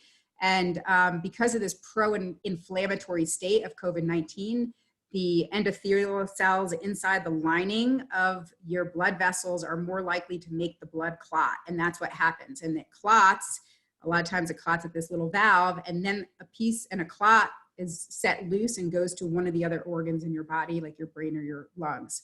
So they've called this COVID-19 associated coagulopathy.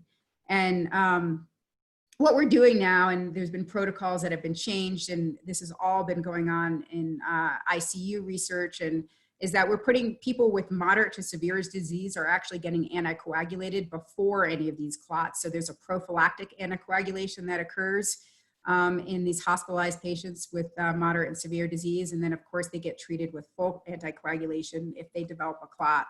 So here's a study in the Netherlands in April, looking at the incidence of thrombotic complications in critically ill ICU patients. 31% of ICU patients, 1/3 of ICU patients had some type of a thrombotic complication, which is extremely high and frightening. And I'm mentioning this, I know this is more of an acute side, but these clots can cause chronic illness if they go to your brain and cause a stroke. There's 27% venous, 3.7 arterial, and I talked about the treatments. And then onto the brain, neurologic manifestations of hospitalized patients. This was back in April, 214 hospitalized patients. They saw neurologic symptoms in over 1/3 of their patients, 36%, more common with severe infection. and stroke of 6%. And the case studies of the stroke in New York, in case series of young, healthy people getting large vessel strokes is really alarming as well. And then another neurologic or brain long-term effect study, emerging spectrum. And this was in the University College in London, 43 patients. And again, just increasing reports of nervous system involvement. Again, I think the mechanism is direct invasion. It's these little tiny clots, it's large clots, it's little hemorrhages.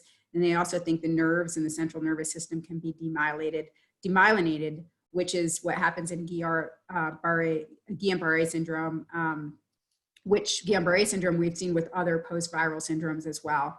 It's an autoimmune inflammatory process. Again, the result of everything, we need more studies, more longitudinal studies. This is almost coming to a close. Thanks for bearing with me. This I thought was really interesting. It came out recently. It's a heart issue not directly related to a COVID-19 infection, but related to everything that's going on now. So it's called Takotsubo cardiomyopathy. It's called, or broken heart syndrome. And it was published in JAMA Network on July 9th. It had 1,914 patients at the Cleveland Clinic here. And what they looked at patients going to the cardiac catheterization lab pre-COVID and during COVID. And during COVID, all the patients were negative for COVID. So they all had negative tests. They needed to go to the lab because they were having chest pain, and the heart catheterization lab was going to evaluate their chest pain to see if they had a blockage. So this is from the cath lab data. And what they found was really interesting, that they found overall an increased incidence of this stress cardiomyopathy of 7.8% during the COVID period of non-COVID patients compared to pre-pandemic incidences of 1.5 to 1.8%. So a significant increase in the general population of this syndrome, which is basically a stress-induced cardiomyopathy. It's seen with severe emotional or physical stress.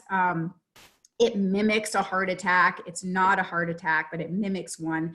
And I always think it's interesting that the shape of the heart is actually very similar. This is where the name comes from an octopus, Japanese fisherman octopus trap or pot, which is what that looks like. And so the shape of the heart in the syndrome looks like this because they're part of the heart enlarges in the apex. So I think, we talked about this kind of general overall stress levels going on, and this is a medical issue that is coming out of all of that we're finding. So more questions than answers. Who is at higher risk of developing long-term symptoms? Are they the same risk factors? It doesn't seem like they are for acute illness. How common? How long do they last? How do you treat them? What's the course? And really there's new evidence daily and weekly. There's tons of little studies going on, formal and informal. And my take home from this in the Valley, at least right now, is that what we can be doing is bringing our case studies to light. So bringing these people's stories, all research starts with case studies and incidences, and bringing those in and trying to compile those. And I know Josh is doing a little work on that. And that's basically it, that these ongoing studies on the long-term effects, we don't know much. And I will stop there. And thank you so much for bearing with me on that. Thanks, Kim.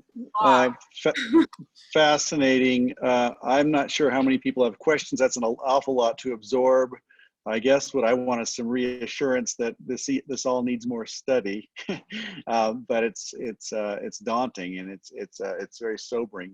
But I want to make sure that we're interpreting it correctly before the media who are listening. If a newspaper article is written, I want to make sure that they have access to you to get a real sense of, how alarmed should people be, because this is alarming sounding coming from you, and I'm not sure how to interpret it. I do see a question, it looks like from Tori. Thanks so much. I guess my first question was for Josh. I think you mentioned that there was one positive test over maybe the last 12 days or something like that. How many negative tests were there? How many tests are we doing if we're receiving only one back positive? There was, I don't have the exact number right in front of me, but well over 100 in the past week. Past 2 weeks, it was mean, just from ABH alone, I mean, they're still doing a significant amount of testing. Our providers are still doing a significant amount of testing. We saw testing decrease a little bit, but it's really back up to levels where it was, maybe 3 or 4 weeks ago. So we're seeing a lot of testing. We're just not seeing as many positives. Can I add something too? This is Christy Giesel from my husband's office, which is not part of the reported county data. There's been 110 negatives in the past 2 weeks as well. That's so interesting. We are still testing only symptomatic referred patients. Is that correct?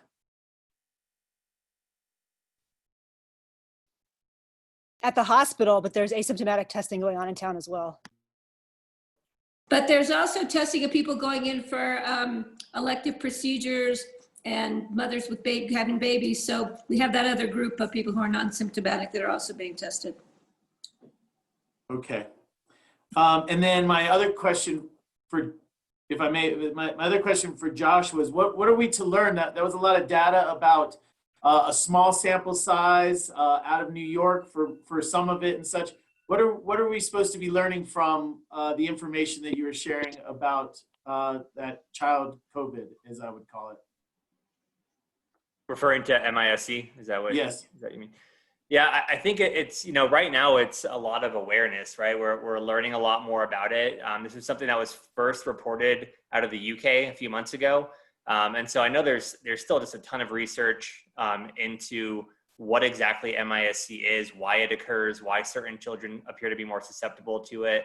I think the main takeaway is really that, we know it exists. We know it's very rare, but we know it exists. And, I think it's just another piece to the, to what we're trying to learn about COVID is why is this affecting children to this degree?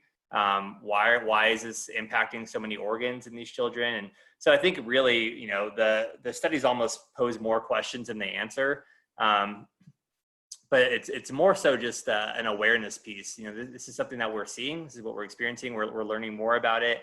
But we do know that we have had several hundred children across the U.S. who have been affected by this illness. And then was one of the stats that you gave that 10 children had died from this, and that was nationwide, and 7 of them were from Colorado? Right. Oh, that was probably not clear. So okay. 10 have died total. 7 cases have been in Colorado. Okay. Yeah. All right. Thank you. Yep. So no deaths in Colorado. Is that it, Tori? Then Brent's up next. Yeah, that's it. I just wanted to make a comment about the coronameter. I rely on the Pickens County website and the COVID stats page. And it was a surprise to me to see that the coronameter page had supplanted the box of daily testing data. I thought that maybe moved us away from some of the day-to-day information that was really helpful and insightful for the community. And then as I look at it today, the coronameter page was updated 2 days ago, and I guess it said something about it's updated twice a week, something to that effect. I just didn't know if anybody has been getting feedback back about the coronameter and the switch to that. But I would just say from my perspective, it has been maybe a shift for me in a less precise or insightful direction. And I just wanted to share that with you. That's all. Can make a few comments on that. First of all, back to MISC for a second. 2 children in Colorado have died of MISC, just for your awareness. And as far as the coronameter, we did adjust the COVID stats page, if that's what you're referring to. We had a table on there. What we were finding is that table appeared to be causing some confusion because we got a few inquiries that there appeared to be some discrepancy between the 2 pieces. And so we didn't want to cause more confusion. And we felt that the coronameter was really providing the answers that we were trying to address. And so I think the box you're referring to had the case counts from Pickens, Eagle, Garfield, and Colorado. Then it was showing the increase in cases over a 14-day period. So we did remove that because we felt that information was addressed on the coronameter page. Great. Brent? Yeah, I just wanted to say, for me, just a couple of takeaways that are one's a little bit shocking, and that is the fact, and I knew a little of this, but the children, and even asymptomatic, and within the first couple of days can carry a very high viral load, which, at least from my lay standpoint, means that that could be a very big source of spreading wherever they might be, and they certainly wouldn't be aware of it just through the characteristics of this disease. And secondarily, that every day we learn more about the profound complexity of this thing, and that it is a multi-organ affected, or multi-organs are affected. And that's not something I think, at least in the general population that I deal with, and people, you know, they hear COVID and you tie a little box around a ribbon around COVID. But the fact is, it is huge. It takes up a TV screen of all of the various links to potential complexities. And I don't know what we do with that, but I do think it's important for people to realize that it may have a simple name, and it is a long way from a simple disease. So that's it. Thanks, Brent. I see Jenny's hand up. Hi, I just wanted to put things in perspective. I mean, as Kim and Josh have said, the MIS-C is extremely rare. It's appearing in one out of 1,000 or 1 out of 2,000 kids who have been diagnosed with COVID. There aren't that many kids who have COVID. And I've also read about it. It affects 30%. 1/3 of the patients affected are Latino, and another third are African American. So it's more highly represented in those groups, which is something that I've read. The other thing I wanted to mention is all those studies of nasal pharyngeal RNA in children. I read multiple studies. There's a study from Germany with 3,000 kids, and it showed that kids did not have more viral RNA, as well as another Swiss study. So it's very humbling to look at all the studies now, because so many are contradicting each other. And Josh is right with his caveats. It's always so confusing to read everything in the news as well as in scientific journals. So it's important to have a big picture. Well, thanks, Jenny. So once again, just for anybody from the newspaper, anybody who's listening to this and has questions, I think a follow-up interview with any of our medical team would make a lot of sense here. I just want to encourage that, because there's an awful lot of information here, and a lot of it's fairly sobering. And I just want to make sure that we're disseminating the information as best we can, because it's a very thorough and comprehensive report we just heard. If we're ready, I don't see any hands up, but you'll have to yell at me. I can only see, oh, somebody, who's that, Linda? Go ahead, Linda.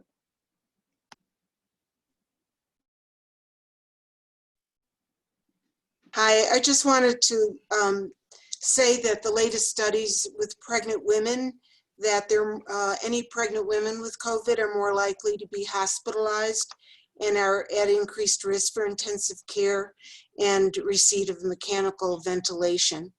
And they're at higher risk than non-pregnant women. So with all the young couples in town that are down at Heron Park that are not using masks, I highly encourage them all to wear masks in case one of them is pregnant.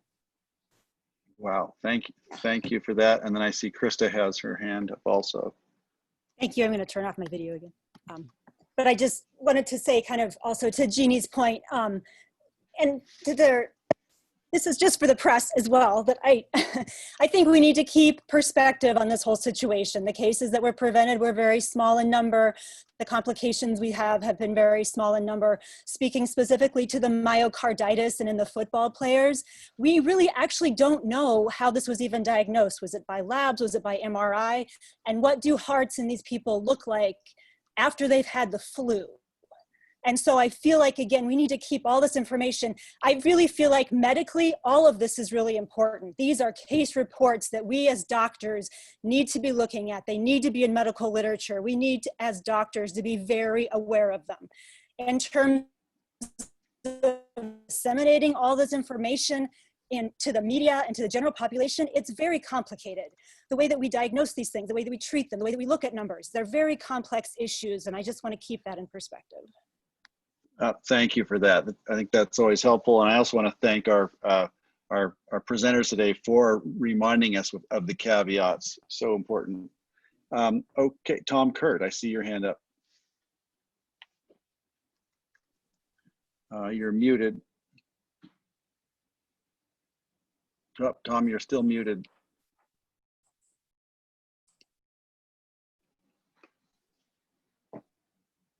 Oh, you're muted again. Now you're off. Now you're good now. Go. Okay. I wanted to compliment Kim on her wonderful presentation and raise the question about immunizations or pre-existing immunizations. Like, were the pediatric cases more common in those who were thoroughly immunized or those who were not, particularly the ones with MISD? I would ask that of Josh. And in adults, we have been reading in other countries that people who have had the BCG TB vaccine apparently have some immunity. So what is the question that could be answered about pre-existing immunizations? Do we want to tackle this now, or is this, I'm worried about it getting off track in case we get behind schedule, but if there's a quick answer, let's take it. But I want to make sure you have a chance to do that offline. I'm not sure how it'll help the rest of us though. That sounds very technical. I apologize, Tom. I'm in over my head. Tom, I honestly don't have or know the data on that question. I'd have to look further into it. Could Josh give a quick answer? I know that in the studies that I presented, they didn't discuss that. I know there have been a few studies that may recommend that vaccination or immunization may provide some level of immunity, but again, I mean that's all preliminary, and you know, I think it's up for interpretation. Patty. Yeah, real quick. It's my understanding that the state of Massachusetts, maybe yesterday or today, mandated a requirement. It's required for kids going to schools. I don't remember the age group that they have flu vaccines this fall. And I think it's kind of a preventative. If we don't have a COVID vaccine, it might be something that may help. I think that was interesting. I don't know how they're going to pull that off. Are going to make sure those kids who can't afford it or parents who don't agree with it. But I just thought that was something of interest that we want to be tracking for the state of Colorado. Great, thanks, Patty. Okay, I'm going to move this along here. Up next, we have Karen speaking on research on visitor restriction efficacy. Are you ready for that, Karen? Sure, and I'm going to have Larissa jump in. This is a follow-up to a discussion we had a few weeks ago in regard to thinking through the efficacy of different kinds of visitor restrictions. And we had that conversation and recommendation from the Board of Health that we do some advocacy work at the state level. So whether that was through CAST or through Northwest COG or through, I'm saying a lot of acronyms right here, but different state level advocacy places, CALFO, the local public health directors, the rural resort local public health directors group, and really determine if it was the best strategy to leverage collective voice in order to impact state level change on visitor restrictions, knowing that localized visitor restrictions, which have been talked about here, may not be as effective as a statewide kind of strategy. So I asked the team to put together some research to find out what do we know, what do we don't know, and probably reflective of what you just heard from Kim and Josh. You know, a lot of this is, there's not a lot of great research out there around a lot of things that we're looking at, but what we wanted to do was cull through and find what there was, and to really bring that forth for you in order to give us some direction of how we want to move forward. If we want to still push for a statewide advocacy component of this, what it might look like. So we don't have a lot of slides for you, but just have a couple to just talk through the different strategies that are out there, and then tell you what our recommendation would be based on what we've learned. So can you do next slide, please? So Larissa did the research. She's our subject matter expert. Karen, Bill Madsen had his hand up. Oh, sorry. Bill, did you have a question regarding this, or did I pass you by before? Sorry if I missed you. That was okay. I was just, I had a question earlier, but I'll hold off. Okay, if you can't remind us, I don't want it to get away. Sorry about that. Sorry, Karen. That's okay. So Larissa's going to go through a couple slide per strategy. She'll go through them just to give you the description, the benefits, the drawbacks, and resources that might be required for that strategy. And then again, I'll come back at the end and give a recommendation of if we're going to pick any of these strategies to advocate again at the state level, not necessarily at the local level, because that's not the most effective way of doing this, what might be best to do that with. So Larissa, I'm going to turn it over to you now. Okay, thank you, Karen. Good afternoon, everybody. Everybody can hear me okay? Yeah, okay. Yep. So again, as Karen said, this is just kind of to give you an overarching view of some of these strategies that I found that are being done, whether it be at a local level, state level, other countries that might be using some of these strategies. So there's 6 different strategies I'm going to talk through. The first one is health screening. And this could be departure or arrival health screening at the airports, including non-contact temperature checks. The benefits of this would be to identify those potentially high-risk persons that may require an additional examination prior to boarding an airplane. However, the drawback of this strategy is being unable to detect those asymptomatic or even pre-symptomatic individuals. And resources, of course, we need personnel and non-contact digital thermometers. Something interesting I found that is pictured there below is something that Hawaii is doing in their airports, and they're using these thermal temperature screening cameras. I haven't looked too much more into them, but I thought that this was a really interesting method to check temperatures. The next strategy is health declarations or a health declaration form. This would obviously kind of be at the airports, either upon departure or arrival. This could allow for early case finding and rapid isolation. However, this does require visitors to claim that they haven't had any COVID-like symptoms, but if these individuals are asymptomatic, then we could miss those potential cases. Several states have this in an online form, but some states are also doing this at airports in a paper form. And 6 US states are actually currently using some form of health declaration for visitors. The next strategy is testing. Again, as Karen mentioned, a lot of these might not be very feasible, and this might be one of those. But this is testing either upon arrival or departure, or some states are actually requiring visitors to have a medical certificate with a negative PCR test result issued no more than 72 hours before they arrive. Passengers without a medical certificate for a negative PCR result would then maybe be subject to medical screening and complete some form of declaration honoring that they don't have symptoms. Again, this could allow for early case finding, rapid isolation, preventing those individuals who are ill from coming into the community. However, you would probably need rapid diagnostic tests and personnel, of course, and as we know, the reliability of rapid tests is kind of unknown. The 4th strategy is mandatory self-quarantine. This is one of the major strategies that I'm seeing across several states. And this is really targeting those areas of high risk, visitors coming from those areas of high risk, and requiring them to self-quarantine for 14 days upon arrival.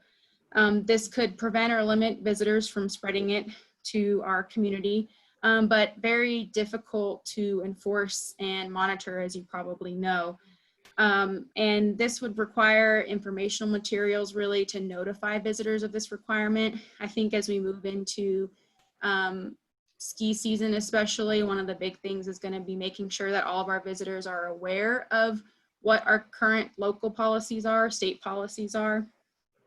But as far as mandatory self-quarantine, there's actually 17 states that are currently using this strategy. And there's some examples on the right of the screen there of what states are defining as high risk states or high risk areas, and visitors coming from those areas subject to quarantine.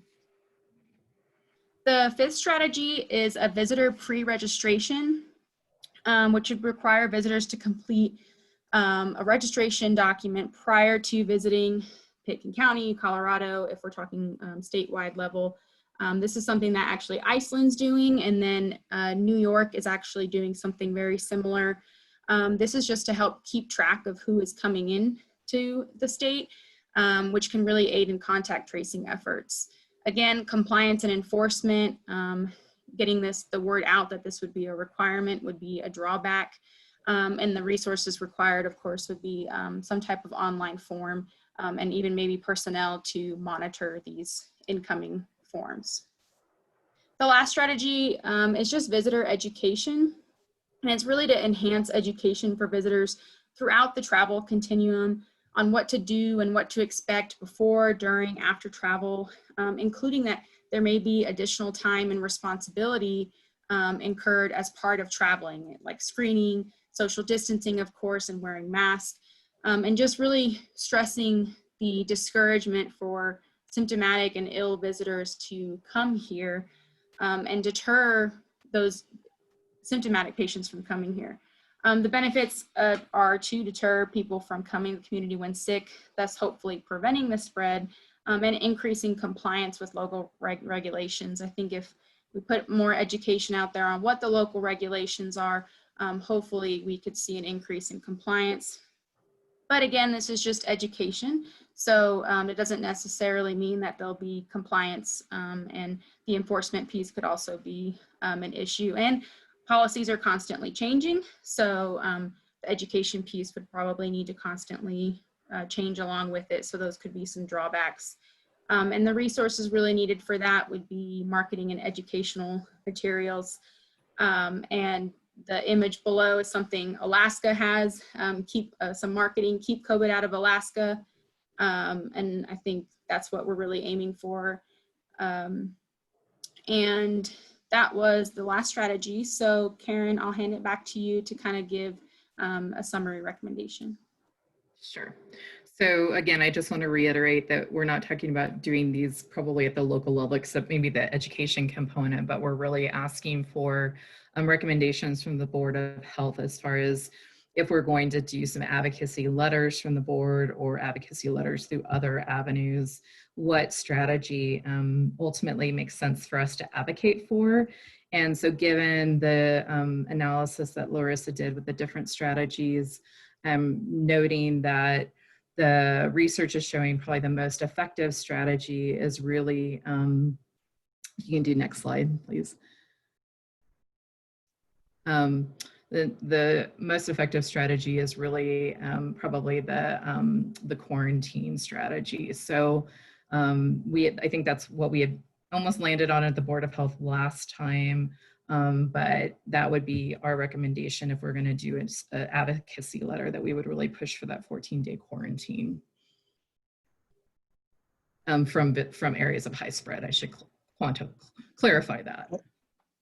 Karen, can you show us the previous slide again, or Lindsay, who's driving? Okay, great. All right, any questions on this? I find a lot of interesting information here, and I have questions, but I want to give everyone else a chance. Thank you, Larissa, also. Yeah, sorry, Greg, I didn't get the chance to briefly just talk over this slide, but this is as of August 18th, kind of just a general summary of what other states are currently doing or how many states are using some of these strategies that were talked about. And I am assuming some of these states are using combinations of Correct. in that, yeah. Okay, yeah, I was looking at it thinking, well, is it an all of the above? It's in my mind, this is like chasing a fugitive, and you use as many different strategies as you can to try to corner them, you know? Right, yeah, more comprehensive is gonna be more effective. Right. Questions, anybody? I'm looking for hands. If I don't see any, we'll keep moving. We do want to discuss this, the recommendation. Tori had something to say. I'm just wondering, as you said, Greg, there's a couple of these that are possible on a local level, whether it's declarations, visitor registration, visitor education, as well as maybe the others, but they're kind of a little bit more difficult to get to. For example, the self-quarantining. We've had limited experience with that here, and it didn't work out so well as some of our positive tests were actually back out enjoying themselves in our community. But I just wonder what's next steps here. You know, this was passed on to the Colorado Association of Ski Towns, just shared as an informational. They found this information quite interesting as well. I was very surprised at the number of 17 states that have enacted some of these measures that we find very difficult to enforce. So I'm just wondering what's next steps. Do we just simply put this information in front of the governor? Do we bring it up for a statewide conversation? What's next? Real quick, just okay. Sorry, just Go to ahead. touch on one of your comments, Tori, is that some of these states are having enforcement as far as fines for individuals not complying. So touching on your comment about compliance, there some, but not all, have some penalties for non-compliance. Thank you. Great. Thanks, Larissa. Karen, I don't know if you were, I would love to, if we could possibly go back, it's either the first slide on thermal cameras or the second on the health declaration forms. Is there any way you can pop that one back up as well? I want to make sure I understood it completely. Okay, that's number 2. Okay, number 1, if you wouldn't mind the thermal camera.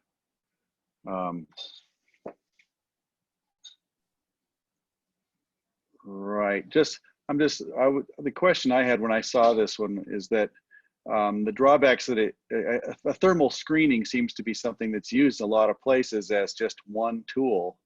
So we know it's not going to detect asymptomatic or pre-symptomatic people, but it is providing some data. Is that data valuable if it's combined with other screening methods? It's one tool in the toolbox. It's part of the sieve that the coronavirus is passing through.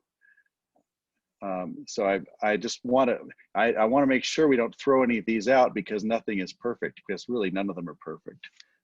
So maybe that's just all I wanted to point out, is that there's always a drawback, but maybe in combination we can actually create some sort of dragnet, so to speak, and create something that works, and then advocate using other people's experience and advocate ideally to the state to do this. But I don't really want to wait for the state. Personally, I don't want to wait for the state to decide, because it seems that we do a lot of waiting in that case. Greg, can I respond to that? Sure, Patty. Yeah, just real quick. I think when we're looking at all of these, you know, trying to figure out which one or a combination of, we also need to look at the dollar and personnel, because we have those 2 things that have to be brought into this picture. Do we have a funding mechanism? Do we have personnel to institute these programs? Because we have to look at that. And then we need to prioritize. Well, we could fund X or Y. We have the personnel to do it. Would that be the better bang for our buck and for the use of our staff, who are already working way too much? It's getting better, but they still have a lot on their plate. So I think we need to look at all of that when we're talking about further opportunities. Agreed. Oh, Karen, do you need direction from us then, based on this conversation? Seems like might be a little early to make a decision on something.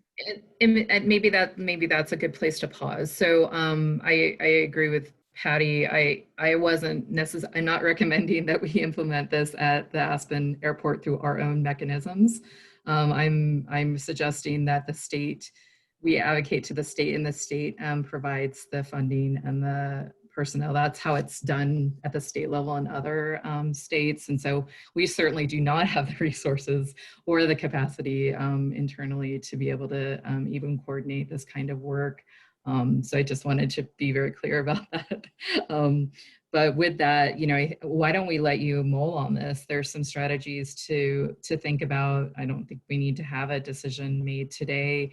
We wanted to bring it to you because it's been a topic of conversation. We wanted to be respectful of it coming up and really doing the research behind it so that we could bring you the most practical kind of solutions to advocate for. And so we're happy to give you more time to just sort of reflect on that and come back to it. Thank you. I'd recommend that while we're mulling on this, I'm hoping everybody can gain access to the slides and has a chance to review it. While we're mulling on it, I'm hoping that we can actually come up with some budget figures for what these things could cost, because that could affect it. I've had, just in the last 6 months, I've had several opportunities to speak with private donors and philanthropies who've suggested that they could help pay for something if they thought it would be useful. So it may not just be county or government, city funds.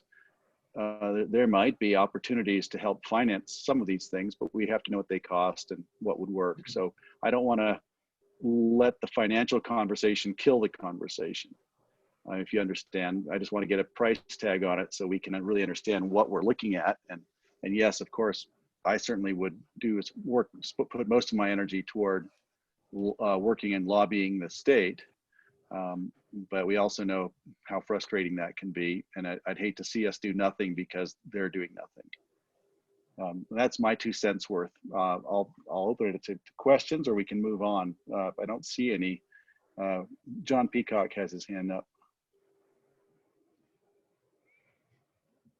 Sorry, I was having trouble unmuting. I wanted to go back to the question that Tori was asking about kind of next steps, particularly as it relates to advocating with the state. And I do think there is time for this body to think through this a little bit more, but I'd also note that there are some ongoing state efforts right now around metrics and practices and mitigation strategies, where I think this body's voice could be influential. And so we're anticipating that probably over the next 4 to 5 weeks, the state is really going to be looking at metrics and mitigation measures, not unlike what we've done with the corona meter, where we have metrics that define where we're at with risk and then suggested mitigation measures. But also looking forward to the winter season, which I think, you know, is on everyone's mind right now. All of those timelines seem to be in the next 4 to 5 weeks for the state. And so I think if this group could weigh in at your next meeting with some advocacy ideas for the state, that's good timing. And I'd also encourage you to think about how you could combine mitigation measures to maybe meet other goals. You know, if we are anticipating wanting guests in this winter, just having a 14-day quarantine once they're here can be a challenge, depending on how many high transmission states there are.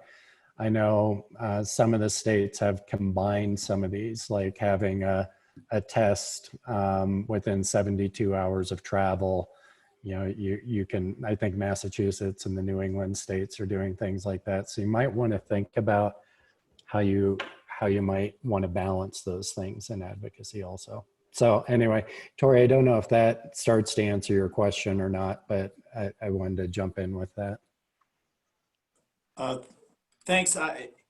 Well, first of all, you said something that was great right in there. To be honest with you, 3 of these 6 items could be consolidated into one, perhaps, which is the declaration, visitor registration, and visitor education. This could all be combined into one. And that's something that, you know, we need to work with our hotels and ACRA and such to implement locally. But I guess what I was wondering is maybe,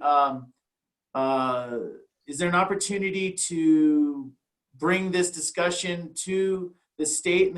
can we have conversation with the governor's office about where they feel these are on a state level? What's their input on these different items?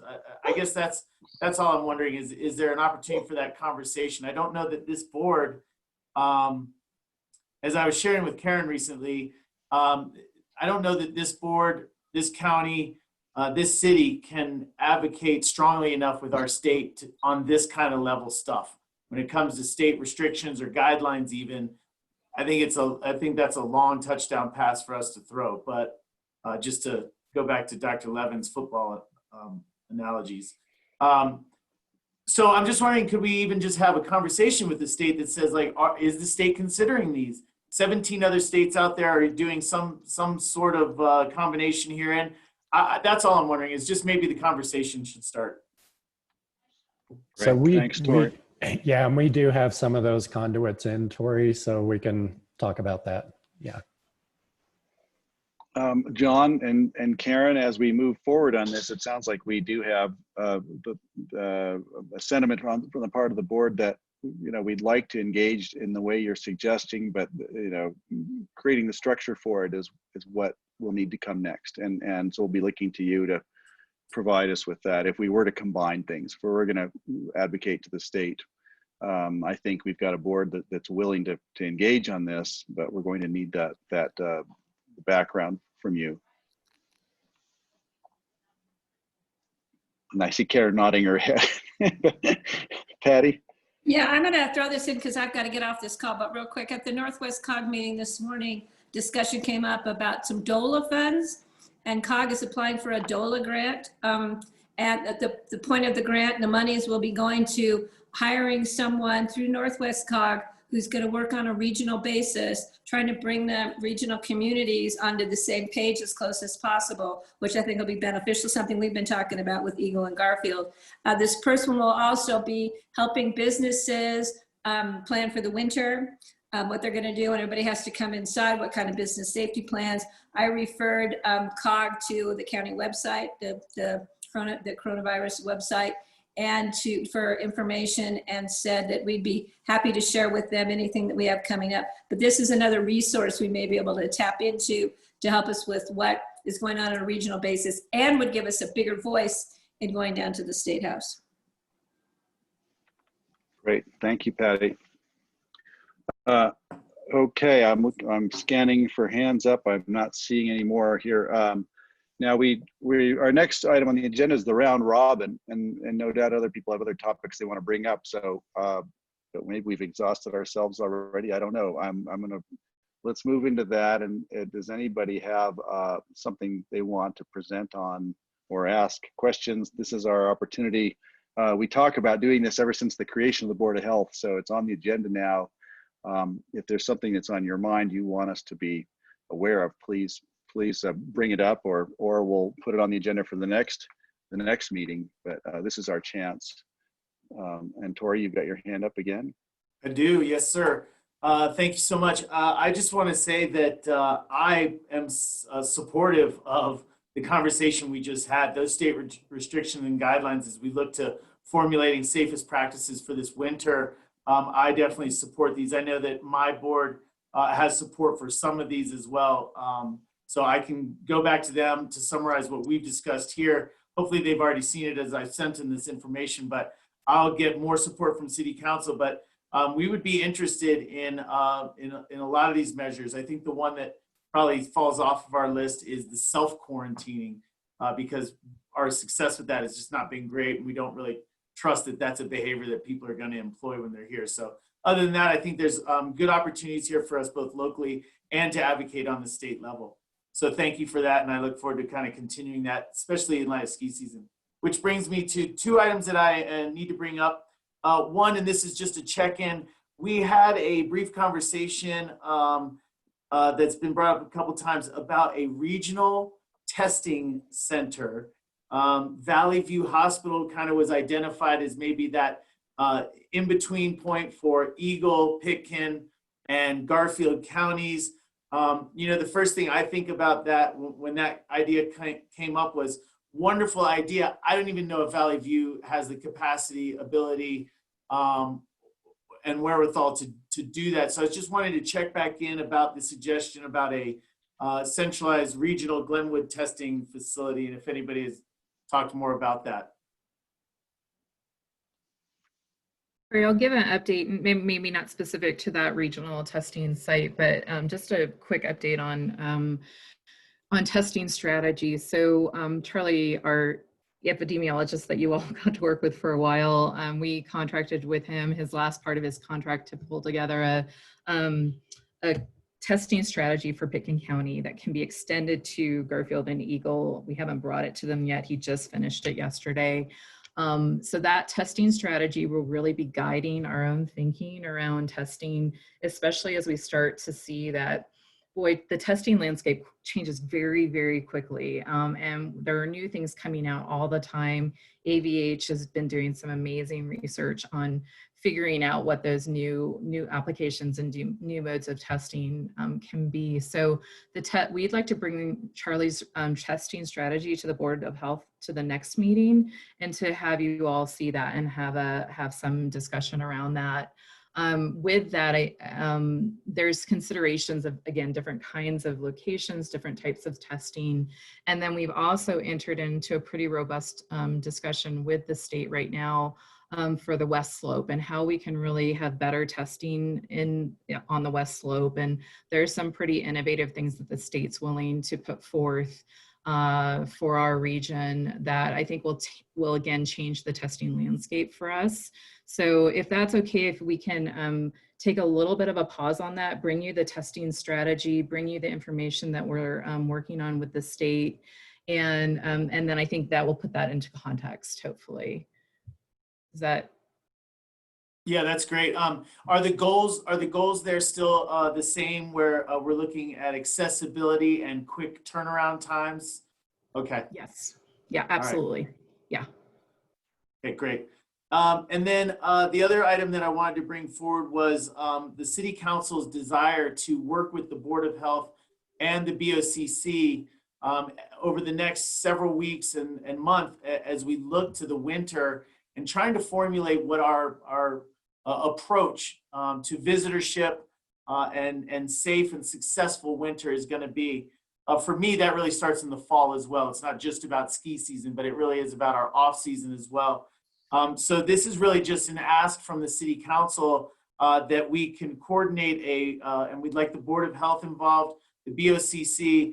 I got an email as well from Marky, who is saying that Town of Snowmass Village would like to be involved in that as well. So this is just an ask from the City Council that we try to formulate a meeting where we can have a greater community conversation around winter plans, and perhaps, you know, SkiCo should be there as a resource as well. But there's just different things that we're looking for some help on, whether it's indoor dining capacities. You know, as the weather changes, we're going to be looking at potentially tent structures. I mean, we've got ideas of running amok, but we need some more collaborative effort, and we would just invite in the Board of Health, Town of Snowmass Village, and the BOCC to help in that conversation. I don't know what form this takes. I don't know who organizes it, what makes the agenda, but we just feel like as we've been operating over the last 6 months, that we really want to be together. We want to hear from everybody that we can, especially people like the Board of Health who have an ear and an eye on so much of the information that is making up our data-driven approach. So I just want to put that out there. That's the last thing I have. I'll give you an example. One of the things we'd like to talk about is our transit situation. Right now, our large buses for RAFTA are limited to 15-person capacity. We're wondering about Board of Health stance on that, if there's any opportunity for moving that capacity up, and how does that conversation go on? So we want to engage all these stakeholders to help us with some of the hard decisions that are coming our way. Thanks, Tori. That's a lot, and it's great, and I think that's on everybody's minds, and I certainly would advocate for a meeting going forward regarding RAFT and seating capacity, all these things. I know these are conversations they're having too, so it's probably time to coordinate on that. I think if everyone's happy at this point, we're topics and agenda preparation for next meeting. We've already kind of started our list. Does board have or does staff have enough direction or understanding of where we are regarding our plans for outreach to the state, meetings with other municipalities, testing strategy? You're going to come back to us, Karen. I'm just kind of repeating some of this back to you. Visitor screening efficacy for a safe and successful winter. I want to make sure we haven't left anything out regarding what to put on for the next meeting and moving forward. Did I recap what we've discussed here? We're going to hear back again, I think, also regarding the sewage treatment testing. I think we're going to hear back from Kurt on that. It's something he mentioned in his presentation. And I think, let's see, where's something else where we're going to get back to us. We're going to post the various websites for the air quality that we discussed. One thing I wanted to mention about air quality and fire is that there's a test was in Montana. I just heard about on the news, maybe the medical professionals here would know, is that when you have a respiratory situation like fires and a lot of smoke, you're actually creating vulnerabilities for flu season. And if we need to be advocating for flu shots or increased protective measures, I'd love to hear that from a professional who could share the data on that. Greg, your question, I just want to clarify it, is the smokes predisposing for increased numbers of flu patients?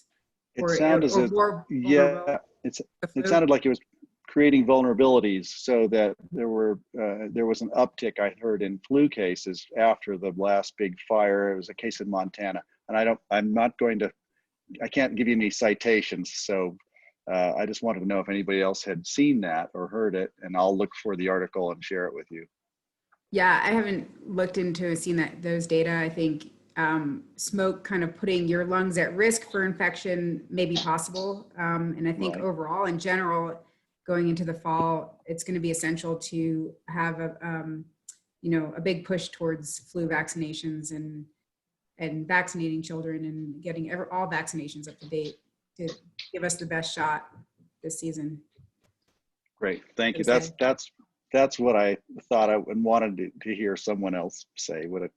Thank you. Any other agenda prep for next meeting? I don't see, Karen, do you have anything else to add here? No, but I might just need you to go through the topics again. Right, sure, I know. Well, looking at my list, I had, when we first were discussing air quality with Kurt, he mentioned some websites which were very valuable. I think would be useful to disseminate that regarding, and then I was going to we'll share something on how to protect your home, how to seal your house up and use your humidifiers, your AC systems. Garfield Clean Energy has that on their website right now. And then we talked about visitor restriction efficacy, the various methods, and how we're going to develop a way to move forward with that. I think you know about that. What we're going to advocate for. And Tori suggested, certainly let's look at things we might be able to do on a local level. But John mentioned that the state is already working on this as well, so we're going to need to check in with them. And let's see, testing strategies, whether it's Valley View or how that's going to move forward. Maybe a state meeting or with a state rep, if we can get Jill Ryan to join us, or one of her people maybe she can think one of us could join us at one of our meetings would be useful, perhaps just for outreach.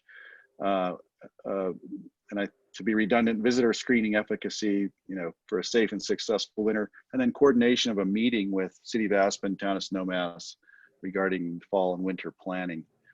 And I think looks like it.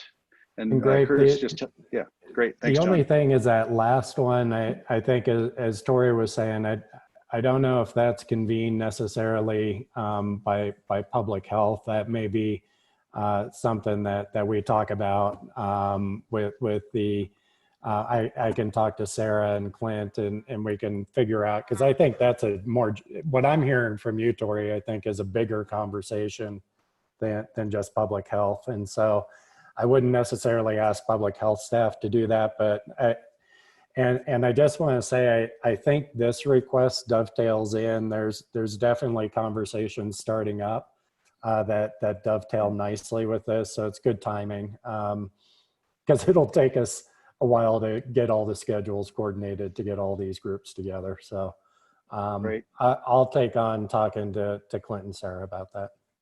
And John, while you're at it, I think Tori mentioned RAFTA and Ski Company, I believe. So at the appropriate time, just to sitting on the RAFTA board, I know we're talking about how the bus system's working, the cost of the decreased ridership, and cost per passenger has gone up dramatically, and just moving people's tough. So that's part of it. And then, of course, Ski Company has a big stake in this as well, and I know they're already talking about it. So whether it's one meeting or several, I don't know, but that's what you're really good at. Well, So. I think what we might be able to do, because this exact group has pulled together at kind of the senior management level to chart out the issues. And Tori, I think they're aligned really well with what you're talking about, which is, how do we help with restaurant capacity in the winter? How are we going to move people safely? What are the other kind of mitigation measures that are going to allow us to keep our workforce healthy and safely accommodate visitors? And that does include RAFTA and SKICO right now. So I think if we can consolidate those discussions and maybe bring back some key kind of questions and challenges that you guys as broader policymakers will have to deal with, that will all dovetail nicely. John, while you manage it also, I think it's how we're going to greet people. Yeah, how we'll greet people and how we will hopefully educate them about the way we roll here and the way we're protecting our community. So that might include ACRA as well. I'm not trying to add more acronyms or more entities to the mix, but I think everyone will want to have a voice here, any of these entities.